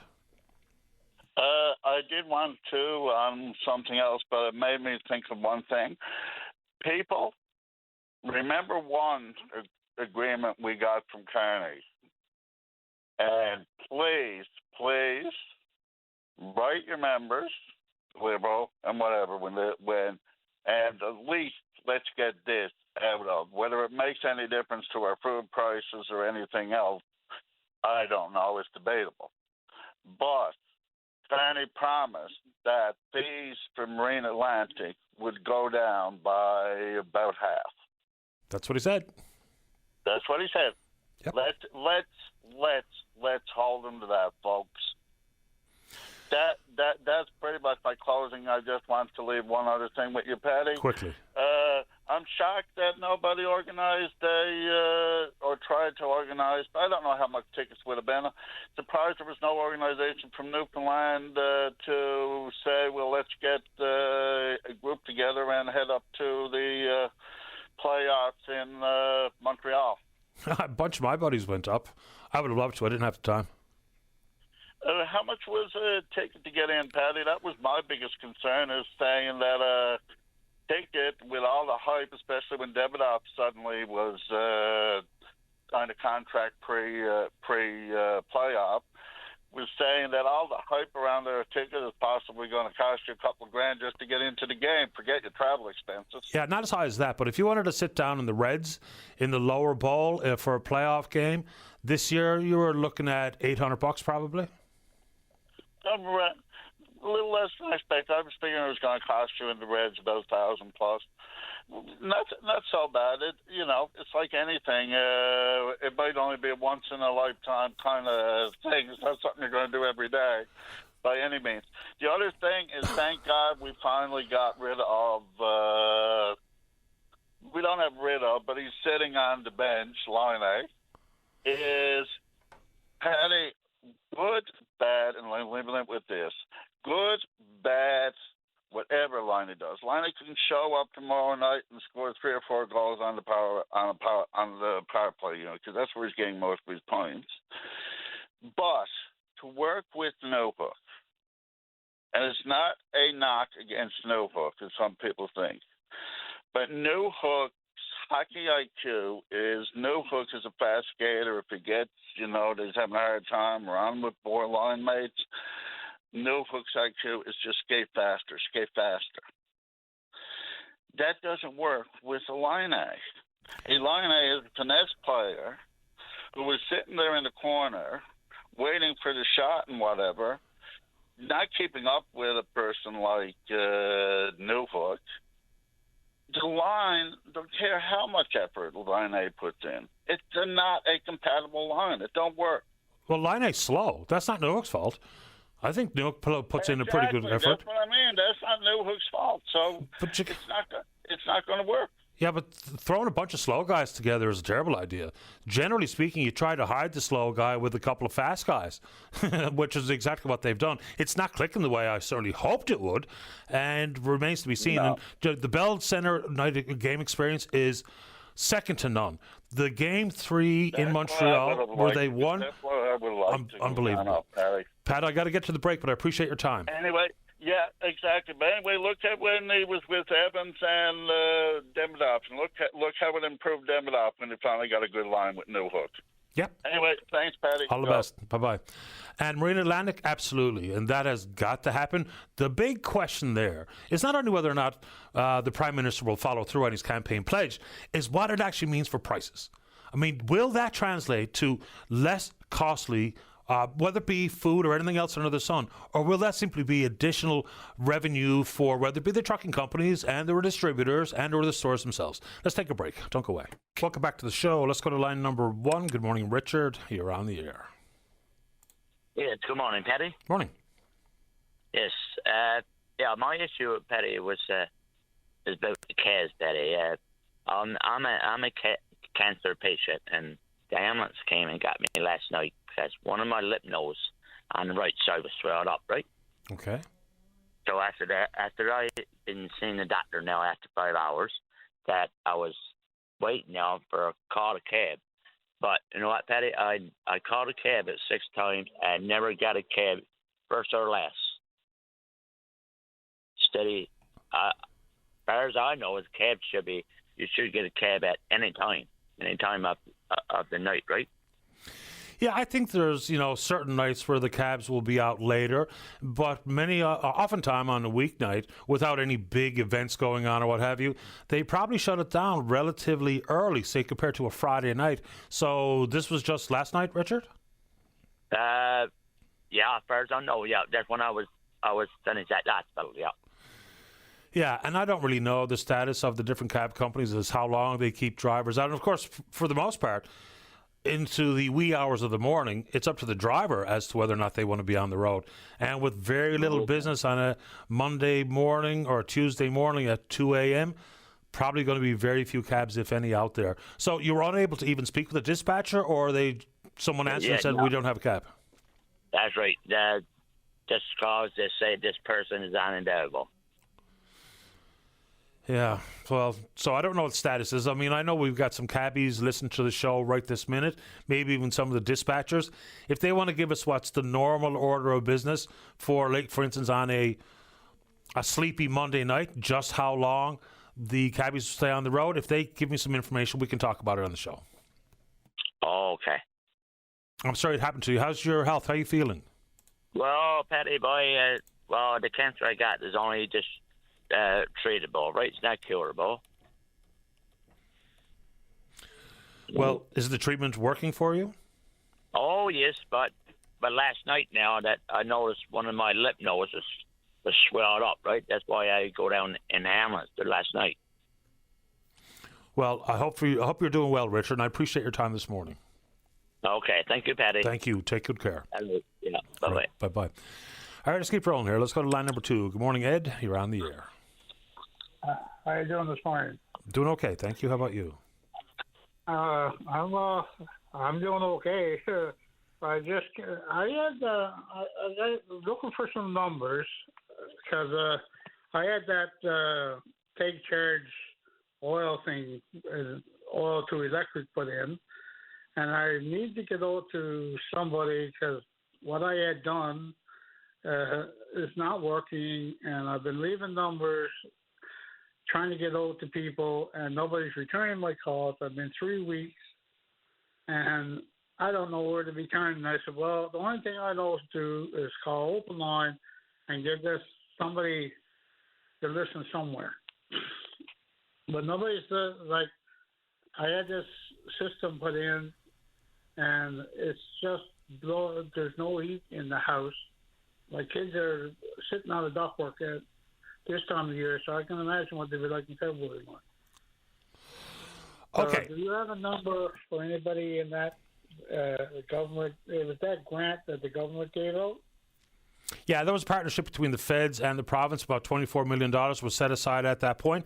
It's administered by the Department of the Environment. Usually those types of things are in the finance department. All right. So first off, I would phone the company that installed it if it's not working. And let's see if I can get you a number here. Okay. They're not the phone and text and emails to that company, and they're not returning nothing. That's unfortunate because they should be wholly responsible for it. I'm just trying to get one that's actually in the time frame we're talking about here, as opposed to just throw you a number that's probably not very good. How about this, Ed? I'm going to try to find the number because I'd like to be able to find you a proper number as opposed to just a general services number. And when I get it, I'll get David to give it to you. So is it okay if I put you on hold for a second? Yes, please. Thank you. I need to get this reconciled. This is crazy. I don't know where to be turning anymore. And I said, well, the only thing I know is to call you, and you might be able to point me in the right direction. I'm going to do what I can. I'll find that number for you. So I'm going to put you on hold. It might take me a few minutes, but if you can stay with us, I'll get David to give it to you as soon as I can find it. I'll be here till tomorrow morning. Thanks, Ed. So there you go. I'll put you on hold, and we'll get a response to Richard's question from a taxi driver, contributor to the program. It's Paul on 3. Paul, you're on the air. Hey, Paddy. How you doing today? Doing okay. Thanks. How about you? Not too bad at all. Your guy just phoned in there looking to get a taxi from the hospital. We run all the taxis here in the city. We run 24/7, 365 around the clock. Now, when he called, and I don't know what number, if maybe a driver might have gave him a personal cell phone number that he may have called, because there'd be no way that they say that this driver is unavailable. Like, it goes right to a dispatch, right? 24/7, 365 days a year. So anyway, I don't know if he had a personal cell phone number that he called, maybe like a personal driver that he had, and he might have went home for the evening, right? That could be, because I did mention dispatch. I asked if he was able to reach anybody's dispatcher, and that's how he answered the question. So I don't know exactly who he called, but that's a fair point. And I was really unsure just how many cabs would be on in the wee hours of the morning, but you're saying that there's representatives of all the cab companies on the road 24/7, or they have to, like, for instance, if I have an early flight, I'll book a cab the night before. So there's always a cab on the road? Oh, yeah, 24/7, 365 days a year. Okay. Yeah, we're out here, like I said. And we'd appreciate if you use us rather than ride sharing or Uber, too, because we're local. Don't I know it? Yeah, for sure. For sure. I appreciate the time, Paul. Thanks for the info. Yeah, no worries, Paddy. You take care of yourself. You too, pal. All the best. All right. Bye-bye. All right, there we go. There's an update from the cab company right from the horse's mouth. Let's see here. Let's take a break for the news, and we'll try to get that number for Ed. I know it's administered by the Department of Environment and Climate Change here on the provincial level, so we'll see if we can help Ed out, and then there's tons of time to speak with you. The topic entirely up to you. Whether it be about the federal election, whether it be about the pending Liberal meetings convention this weekend at the Jag Soundhouse, we'll have a new Liberal leader provincially and consequently the 15th Premier of the province come this Sunday, or anything under the sun, you bring it to the show right after this. Don't go away. You're listening to a rebroadcast of VOCM Open Line. Have your say by calling 709-273-5211 or 1-888-590-8626 and listen live weekday mornings at 9 a.m. Welcome back to the program. Some people still have questions about some of the NDP-related matters. And, you know, there was a reference that it was unfair for me to point out the actual election results. I don't know what we can do other than say the lowest number of seats, lowest percentage of seats since 1935. I mean, the party itself is admitting what the election looked like for them. So the question as to whether or not they have any opportunity to ask questions in the question period, the answer is no. I mean, official party status is part of the Westminster system, and in this case, in Canada, you had to have 12 seats minimum to get that fund or to get that privilege to ask questions. And what I went on to say about the funding for research, that's federal funding. So without it, just think about all the work and all the different bills and all the different policies that need to be evaluated by every politician, every member of parliament, and their party. When that money goes away, so goes away the ability to hire people to do that type of research. So with very small teams and very complex issues and historical data that's got to be compiled, and to break down the bills as they're being proposed by the government is a monumental task. I mean, just think about the numbers of bills that have so many different things lumped into one. You know, we were told in years past that governments would stop doing that, these omnibus bills, but they continue. So just think about it. If you've ever seen a photograph of one of these big bills, budget or otherwise, there is a ton to evaluate. And that funding for research offices has long been critically important. And with those two privileges being removed because they don't have official party status, that's a problem. The one emailer also went on to say, what's this bit about the Bloc and the Conservatives? I think it's just a pretty clear picture. The polls looked so tight, even though I only give the polls so much credit or credence. The fact of the matter is, a minority parliament, if that's what continues into the future, we don't know what the final poll counting is going to look like here, but had the Conservatives formed a minority parliament, the only party that would have worked with them, I mean, just take this from historical reality. The Conservatives were never going to get the Liberals to vote with them. The Conservatives were never going to get the NDP to vote with them. They were never going to get the Green to vote with them. So the only other party out there would have been the Bloc.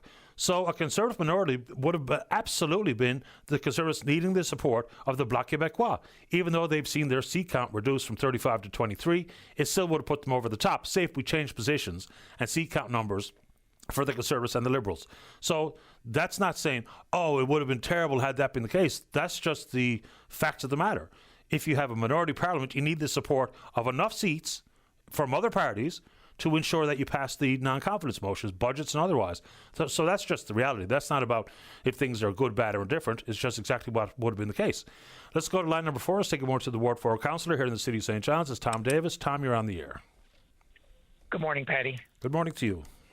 I wanted to pass along my congratulations to the members of the new MPs in Newfoundland and Labrador. A lot of new faces, and I guess we're awaiting the results from one, but I guess we'll know that one too as well. Yep. And obviously, for those who went out and put themselves out there, it's an effort, and to all the volunteers, thank you. You know, it was a great turnout. It seemed like. I'm looking forward to hearing the percentages. I heard that the country was around 70%, which is great to be up that high. Yeah, and not surprisingly. I mean, if you just look at the 7.3 million Canadians that voted in the advanced polls, that's a clear indication that there was a lot of uptake by the registered eligible voters. So in contrast to the most recent federal election prior to this, the advanced polls was around 5 million. So that's an appreciable bump of up to 7.3. So I'm not surprised the voter turnout is as strong as it seems to be. Yeah, so I want to change hats here now. I'm the lead for immigration, and there's been, over the last couple of weeks, there's been a couple of real tragedies that I just wanted to speak to. First of all, there was a terrible attack in Pahalgam in Kashmir, where 26 tourists were killed by a known terrorist group. Has claimed credit for it. It's just heartbreaking, you know. And then within, you know, over there, Kashmir is a disputed area that basically was divided up. Pakistan has a part of it, and India has a part of it, and then they kind of dispute each other's control of it. But you know, this is where you get into the negatives, where you have really, really extreme people, and they often identify, unfortunately, across religious lines. Newfoundland is home to a very, very strong and growing Muslim as well as Hindu families. And it's important, as a leader in the community, I want to call for, unity, calm, and compassion, and make sure that what happens outside of our borders doesn't divide us at home, both from people who are not new Canadians as well as those who are. It's important. Peace and respect for each other and each other's beliefs is really important. And it seems to be fleeting in some corners.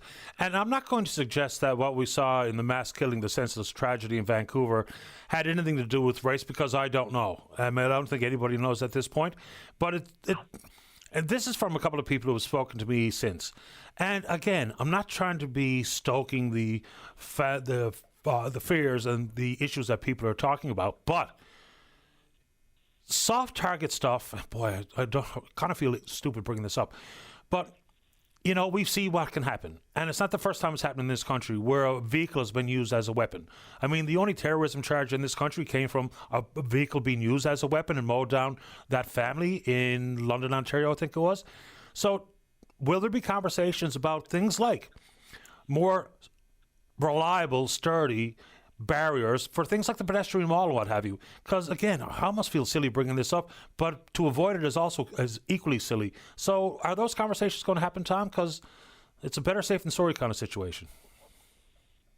I think they're definitely going to happen. I mean, police across the country, they have certain parameters that they assess the risk profile for any of these events, and then you have the randomness. But when you get into randomness, what do you do? I mean, every night on George Street, it's not a big difference between how many people would be on the Ped Mall. So it's really, really sad that we've come to this point. But again, we also don't want to I've listened to a statistics person say it's the same odds of dying in a plane crash.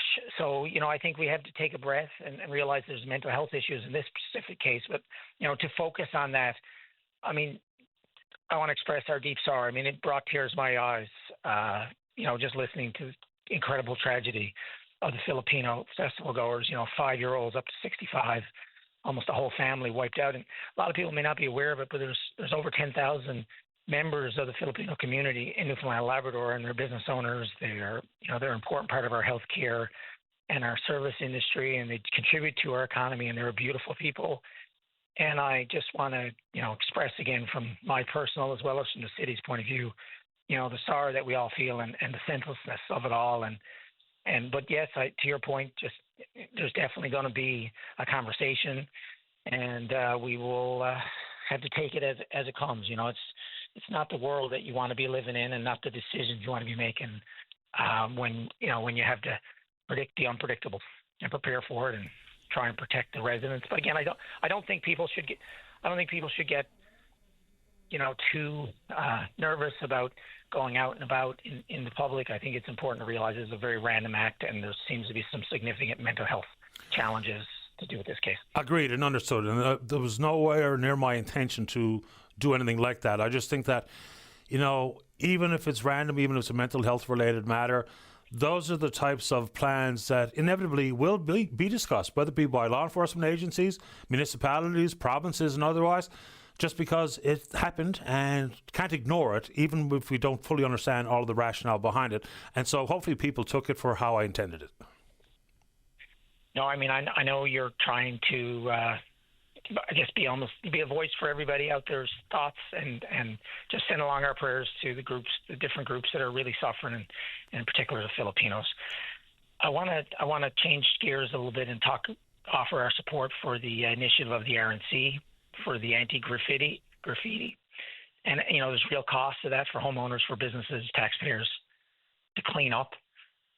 It also causes our employees to have we devote resources to cleaning it up, as well as using contractors to clean up some of this vandalism. And the big challenge with vandalism, just like with litter, just like with broken windows, there's a broken window theory, which basically says if you let things deteriorate, then it can lead to more serious and further deterioration to serious crime. So it's important that we support the RNC. The city will be having a conversation about it. I want to call on residents and businesses to report if they see, to document and report. There can't be that many people, and you see these tags and they're, it's the same person's name all over the place. So, I mean, we can probably only, a dozen people or so, we could really make a difference. So I'm going to be calling for some sort of reward process. So it's something we'll be discussing today, I'm hoping, to try and, entice people further to try and bring this to an end, because, we've got this beautiful city, but the vandalism really the graffiti really takes away from, the message we send. It's amazing. Drive out to Harbour Arterial and someone climbed up to one of those high signs. I can't imagine, risking your life to deface public property like that. And that's what a tourist drives into town will see, will be your tag. Anyway, it's shocking, really. Yeah, I wonder how that may dovetail with the proposal at the provincial level about outstanding fines and the whole concept of community service, which would absolutely include picking up the litter and cleaning the graffiti, which I think should happen. And I know there's liability issues and oversight and monitoring, supervision, all that would have to be figured out. But they can do it elsewhere. So if they can do it elsewhere, we can probably do it here. Well, I really do believe that when someone sees the impact of their harm, that's why healing circles can be helpful, to actually have to sit down with the victim. And the same thing, if someone who is a perpetrator of graffiti has to go clean it up. And, I think there might be a healing process there, or a learning process. Hopefully that would be the dream. So I support that 100%. Finally, I'm down to the Downtown Summit today, which is downtown. It's hosted by Destination St. John's, and it's today and tomorrow. And this is a reaction and hopefully a proactive activity to try and help the downtown, revitalize the downtown, try and deal with some of the real challenges that came out of the survey that we did, as well as, complaints from businesses, complaints from different organizations. And, we've got some challenges down here, but it's great to see. We've got representatives from the business community, there's politicians down here, there's residents down here, there's special interest groups down here. And I want to encourage people to the registration deadline passed. It was last Friday, of course, but if anybody has any points they'd like brought up, or any ideas, more importantly, we've identified all the problems. Now we need some creative, realistic solutions that we can start, some smaller things we can start right away, and some more aspirational, bigger things that we can work on. And right now that's actually what's happening. So I want to get back to it. We're actually in there now trying to come up with some great ideas. So encourage people, if they have any creative ideas, send them along to me, because I'll be here again tomorrow, and I'll be able to bring them to the group that's here. I mean, there's hundreds of people here, so it's a great show of support. So anybody who you can email tdavis@stjohns.ca, and I'll be happy to bring anything. And just hope everybody has a great day. And again, thank you to everybody who took the time to vote, and people who either put their names forward or help support those people who tried to put their names forward. And I know it's a thankless job when you don't win, but I hope they realize it's important, and we really appreciate their efforts. Absolutely. Appreciate the time, Tom. Thanks for the call. Okay. Take care. Bye-bye. It's Tom Davis, Ward 4 Councillor. Let's take a break. When we come back, we're talking housing. Don't go away. Welcome back to the show. Let's go to line number 2. Good morning, Tom. You're on the air. Good morning, Patty. Thank you for taking my call. Before I get to my issue, it's funny that I'm following Tom Davis. My 10-year-old spent the Easter camp at Tom's place and thoroughly enjoyed it so much he wants to go to their summer camp. And guys, the parents are looking for a place to send their kids. I don't work for Tom, I'm not getting paid by Tom, but he's really looking forward to it, because not only are they doing their laser tag and their jelly ball and shooting, those type of things, he's teaching them life skills and survival skills and things. So Tom has a real great program there for kids if anybody is looking forward to or need somebody to send their kids for the summer. That's not the reason I called. Patty, I received a very emotional email from a lady from Botwood who has a 21-year-old son who's aged out of the Janeway. He has some serious disabilities, and all these medical professionals are asking that he and his mother, she's a single parent, move to St. John's so he can get the care he needs at the Miller Center. And we all know how far away Botwood is and how expensive it is for a single parent to try and get back and forth to Botwood, so she really, really wants to move here. She's a single parent. She's not rich, of course. Her job means she can work from home. Her moving costs, she's got a couple of estimates, are in the $3,000 range. That's not an issue. I can stick my hand in the pockets of lots of people that can get her the money to cover her moving costs. Her problem is housing.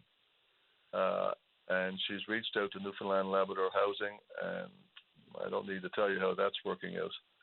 So my call to you this morning is a pleading for anybody in the capital city region who has a two-bedroom apartment that's accessible. By accessible, I mean ground level.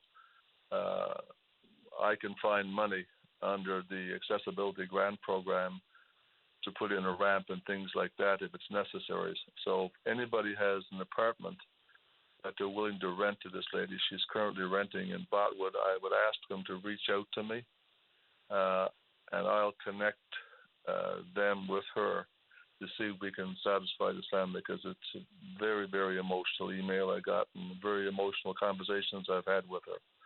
So, again, if anybody has an apartment, a two-bedroom apartment, reach out to me, and I'll put them in contact with her. We, generally speaking, have some success here. It's kind of waned over the years, given the vacancy rate that's fallen so low in the city. It's around 1%. So you've heard Tom's plea for a two-bedroom apartment. And my buddies in the property management world, if they're listening and have some idea or give us a line on one, we'll be happy to pass along the information to you, Tom. Yeah, I'll give you my phone number now that people can contact me. 709-771-4703. Got it. And if they call you, of course, what's name has it, Dave has it, of course, and I really would appreciate it to see if we can help this family out. And if we can find an apartment, then you'll probably hear me calling you again, asking for somebody to help us donate the cost to get them moved in here. Really appreciate it. Thank you for taking my call this morning, Patty. Happy to do it, Tom. And if they're lucky enough to secure a place, we can work on the moving part. No problem. We certainly can. Thank you, sir. You're welcome. All the best. All right, okay, bye-bye. All right, that's 11:30. So it is time for the news. When we come back, still plenty time left in the show for you, including the president at RecNL, that's Jerry Nee. He's going to kick it off right after the news. Don't go away. The Tim Powers Show. Join the conversation weekday afternoons at 4 p.m. on your VOCM. Welcome back to the show. Jerry Nee is the president at RecNL and joins us on line number 3. Good morning, Jerry. You're on the air. Good morning, Patty. How are you? Very well, thanks. How about you? Oh, not too bad, sir. It's a beautiful day here. Chilly here in town, but not so bad overall. So welcome to the program. I know you've got your annual conference coming up, Grand Falls, Windsor. I think it's this weekend? No, starting today, actually. Starting today? Today, tomorrow, and Thursday. Terrific. What's on the agenda? So we've got, I guess, a variety of sessions happening, Patty. We're very fortunate that we've got Brad Gouge, who's kicking off the afternoon here during our opening ceremonies with a keynote address. I think it's, a fantastic role model to have to come forward and speak around the importance of recreation. And then throughout the rest of the couple of days, we've got a variety of breakout sessions from, engaging volunteers, recreation and planning around aging populations.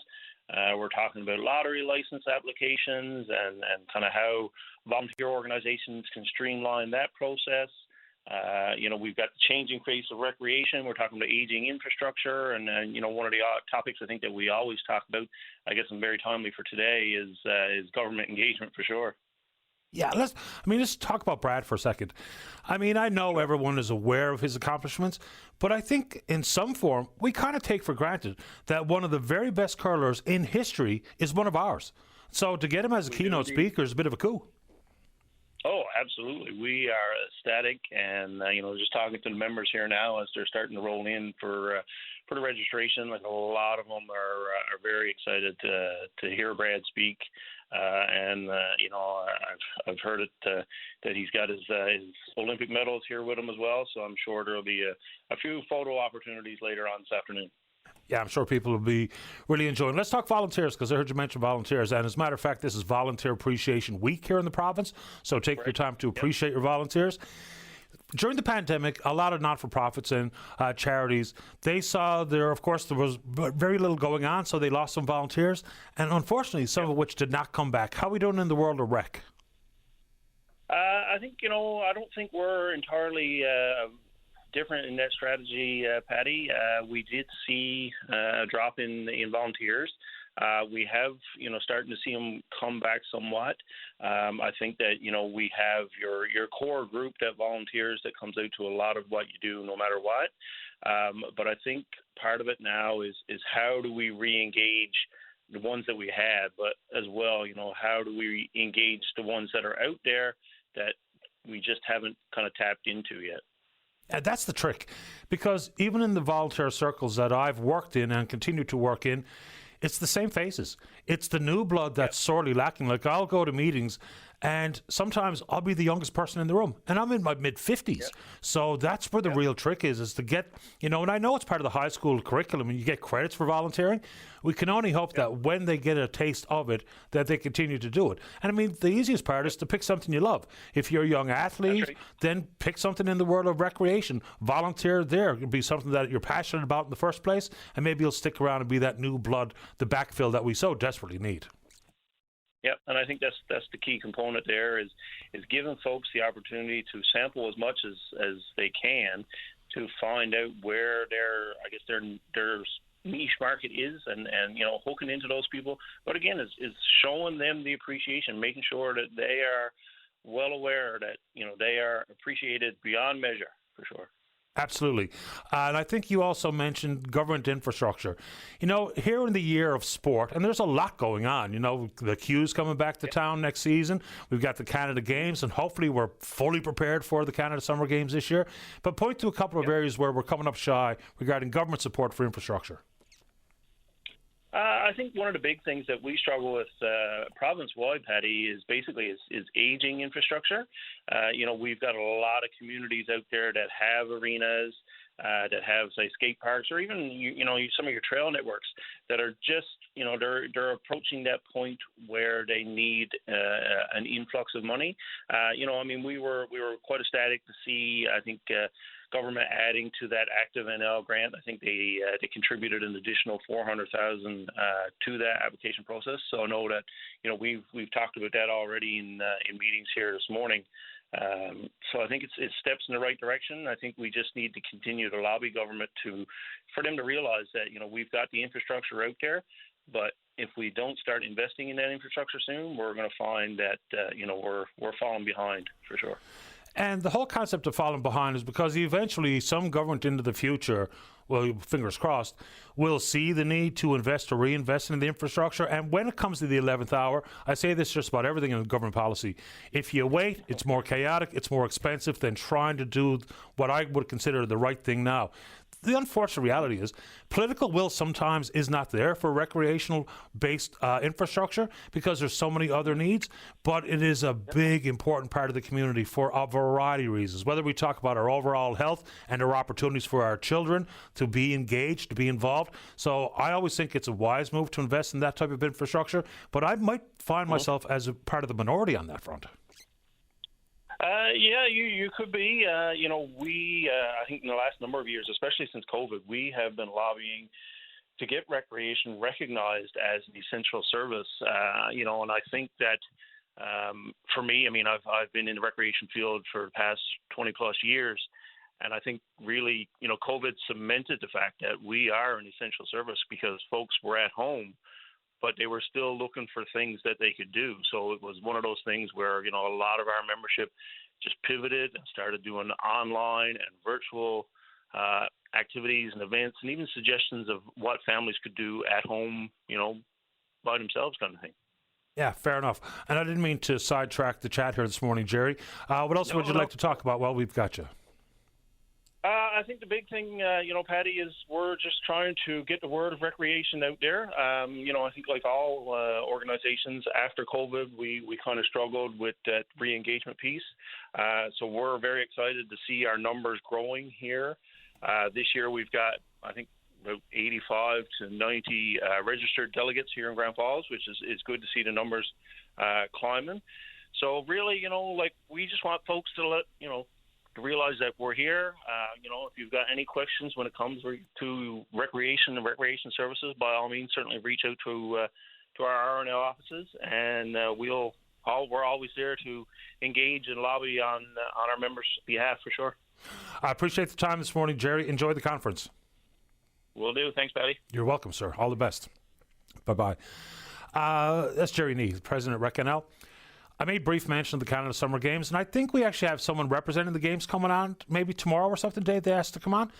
And I don't want to get out in front of that, but knowing where we are insofar as preparation goes is important, not only for the games proper, but hopefully we have all of the facilities ready to go so our own can get a chance to be familiar with their surroundings and get a little bit of a leg up, because God knows we need it on that front. So the one area that people keep pointing to insofar as preparedness goes is the Aqua Arena. And I've heard that so frequently that I'm hoping there's nothing to it, but we'll see what the Canada Summer Games Committee would like to talk about. But of course, we'd be remiss not to make sure that we are absolutely prepared for these games. Let's take our final break of the morning. Don't go away. Welcome back to the show. Let's go to line number 1. Tony, you're on the air. Yes, Patty. How are you this morning? Well, I'm fine, thanks. How about you? All right. Yeah, I just want to comment on the election last night. A couple of things I didn't understand was, the media was absolutely atrocious during this election. I was listening to Chris McKee. He was working last night for for Election Canada, and he worked in Durham Regent. And his job was, he's one of the biggest east of Toronto, and one of his jobs was when the votes were counted. They would bring it to his office. He'd make sure the seal is sealed, as all the documents are done, and then they pretty much count the votes. And it's got one of the biggest regions. It's got Pickering, it's got Ajax, it's got Whitby, it's got Oxbridge, and it's also got Oshawa. And there was one vote counted when the CBC or CTV come out and announced that the government had won the election. And what I found strange was after he came out and said that, was only a little while later that there was only 2 seats separating the PC or the Conservatives and the Liberals. And it really didn't make sense. I'm not sure what that has to do with anything. The votes are cast, and once they're cast, I think that's something funny that the media does anyway, and I choose not to do it because I think it's stupid. We talk about, well, so and so is in the lead. It's not a race. Once the votes are cast, it's a matter of counting them. No one's in the lead. They're just, at this moment in time, while we're counting votes, happen to have more votes than the other person. When all the votes are counted, then we know who won. I mean, it's pretty basic stuff. Yeah, but like you said, it was 5 big regions there that wasn't that one vote counted. They came out and said that the Liberals had a minority government, which is he didn't understand it. He said there was something funny going on there. There should be an investigation done. For what? But, they had these big communities. Wasn't one vote counted on them, and the CBC came out and already made them a government winning. So, when you take all the people that came out, there's 2 million people came out in one place, on a Friday or something to vote. And most of them came out for a change, like when Trudeau ran in 2015. The big people come out because they want change. And the same thing this time. And, everywhere Pierre went, my God, there was anywhere from 6,000 and one time 15,000 people in Edmonton. And everybody waiting 2 and 3 hours just to get in to see him. You're losing airport hangars. That's the only way you could fit people in. I'll never understand why people think that's important. To be honest, I just don't get it. When you make an effort to go out and wait 3 or 4 hours just to get in for a rally, they got no problems going out and voting. No. This is why this. It makes a lot of sense because the height was up there, and when you got then you got in Ottawa in Ontario the same thing, and you had Carney had a rally in a pub, the whole 60 people. Same thing with Christopher Freeland. She had one in Toronto, 30 people there. So there was, to me, and you got all these people going out there and make a difference because they want a difference. All the things that's been going on with this. And what I didn't understand about the media is when Carney was out in where he got the offshore account, which he owed the Canadian government $5.3 billion. And once again, there was nothing said about it. And the same thing when then he found another one in Cayman Islands where he had another $5 billion stored. There's another extra $1 billion or so in taxes. If that was me or you had that, we'd be in jail forever. Yeah, the people who own the reinvestments owe the taxes. I spoke to every single one of them, so I'm not so sure what to say about other media outlets. But just a quick one on the rallies. Like, I have never gone to a political rally in my life, but I have never missed a chance to vote. So the connection between the two seems very flimsy to me. If people want to take the time and go see their favorite politician speak, fair enough. Like, doesn't affect my life one iota. But I don't know how that has anything to do with how people intend to vote on election day or in the advance polls. You know, guaranteed if you went to a rally, you're going to vote. But because you didn't go to a rally doesn't mean you're not going to vote. No, and they made the effort to go. So how many more people were supposed to vote Conservatives that didn't go? They never had an opportunity at the time because they were too far away. But at the same time, they weren't showing up at all for the Liberal Party. But people wanted change. I mean, everybody you hear, everybody you see was all wanted to have change this time. I mean, they want to get the criminals off the street instead of having that bail in that jail. I mean, only 3 weeks ago, you had one guy they got on bail of 10 different crimes, and he went and caught a policeman. You had another guy who got shot. He was out. You had another guy who had an armed robbery in a liquor store. They went in court, let him out. He got in the car, went down, ran into two grandparents and a little child, killed them. Like, this is the kind of stuff that he was going to put a stop to. And same thing with the child $10 daycare. He was going to put not only in private or in public, he was going to put in private. He was going to put home based, and it was flexible hours, not just a certain hours. Like, all this never came out. And I don't understand why. Like, you know, it was everything was just hush hush. And same thing with judges. He was going to give them more power so they can give somebody went in on drugs like Carter or just, and it was all about drugs. He was going to give them power so they could put him in. Their plan was to get basically in rehab. They were going to counseling. He was going to go to physical exercise. He's going to have a job replacement, a group therapy, and everything else. And this is get him on the road and have a job like for replacement for him and a place to live. I mean, this is what you got to do, not put him in jail and they're in jail while they're on and probably doing drugs running in there. When he comes out, they got nothing else to do and he go right back to where they were too. I mean, 50,000 people died with drugs. I mean, they even legalized this hard drugs in BC, like, you know, the crack cocaine, meth, all this, and all this. I mean, there was 6 people dying every day of overdose, and a majority of them was anywhere from 12 years old to 17.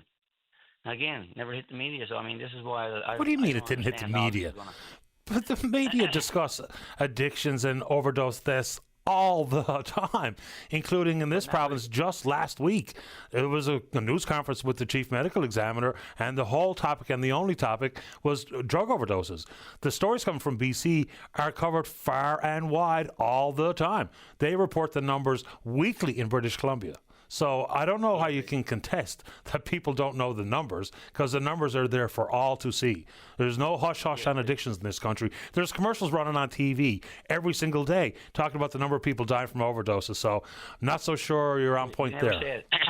But they never said anything about the government legalizing it. Sure, of course everybody knows that. And that's like, and Trudeau said the same thing in the House of Commons. He said, well, if any other province wants to help do the same thing, he'll do it. He'll work with them. So, I mean, this is, I don't understand all this crap that's going on there with the government. People just want to get back to their normal lives and be able to afford to eat and go afford to have something rather than more taxes. I mean, you know, like Carney came out Friday and said he was going to electric cars now. It's going to be only basically a limit that you can buy with gas, and then after that, after he goes over the quota, there's going to be $20,000 extra taxes, because he's going to turn with 2030. He's going to have all electric cars. So I mean, all this is going. This is what's not coming out, and that's what I understand. Like the same thing with. I heard you mention about where Paul, that guy was. But the Chinese guy, he wanted him to basically put it out for arrest so he could collect the bounty, before they could collect the bounty off him. They were going to have him sent back to China, to be executed, because it was 4 Canadians from January to that point was executed. Canadian citizens was executed, which I never heard coming out. And also was all things you heard in the media. These are all things you heard in the media, Tony. I never heard in the media. I never heard on radio. I never heard on CBC or NTV. Never heard either one of them. I heard about you mention about that, but you never mentioned. I never heard you mention about the $250 million that Carney got and give it to his Brookfield company. He got a loan off China and for his Brookfield company. No, Brookfield. Brookfield got a loan. I mean, so if Brookfield Carney wants was to the one do that met business, Regina. if Brookfield was wanting to do business with Shanghai investors and secured a $250 million loan in a company that has $900 billion in assets, not so sure that's the own that people are trying to tell me it is. But the point of the matter is, Carney went and got it. It wasn't the Brookfield went and got it. It was Carney went and got it. It's afforded Brookfield. I mean, that was all over the place. You got to go in a certain place and get it. But I mean, it's all this stuff that was done, and it was nothing. I heard nothing in the media. I mean, just the stuff that, and then he was take 3 days off when anything hit it. So to me, it's just, I mean, all these people come out everywhere. I mean, he went and he was setting records everywhere for rallies he was having in BC, everywhere. I mean, and then for not to. No, I think they should be investigated myself, not because I'm a sore loser or anything, because I don't care. Investigate what? Right, that's why. See what happened to all this voting. I mean, Buddy was there, the same thing. Like, why did the CBC? You'll have to ask the CBC. You'll have to ask them. I don't know. And you know, why all these communities, which were big communities that never even got voted, counted, and yet they can, they count them. Tony, are you actually suggesting that the vote was rigged? Is that what you want to say? It looks like to me right now, like the Liberals here last election. Look at the fuss was here when you couldn't get in the vote. You couldn't. Your phone was no. I mean, you guys phoned yourselves and you couldn't get a hold of anybody. It was a busy signal. The internet went down. That was only 49% of the people that got Let's the vote. talk about and most yesterday. balance was ever wasted. Are you insinuating that yesterday's federal election and the advance polls were in some form rigged? Yes or no? Well, yeah, to me, right now it should be an investigation to see if it was. Because right now, to me, and it's the first time I've ever seen when you went to vote, you only have one person on the ballot, looking after your ballots. Yeah, and that's right across the country. Yeah. I don't understand this. And okay, I appreciate the time. It's 11:59 and 45 seconds. So you've had the last word, Tony. All right, take care. Bye-bye. All right, good show today. We will indeed pick up this conversation again tomorrow morning right here on VOCM and Big Land FM's Open Line. On behalf of the producer, David Williams, I'm your host, Paddy Daly. Have yourself a safe, fun, happy day. We'll talk in the morning. Bye-bye.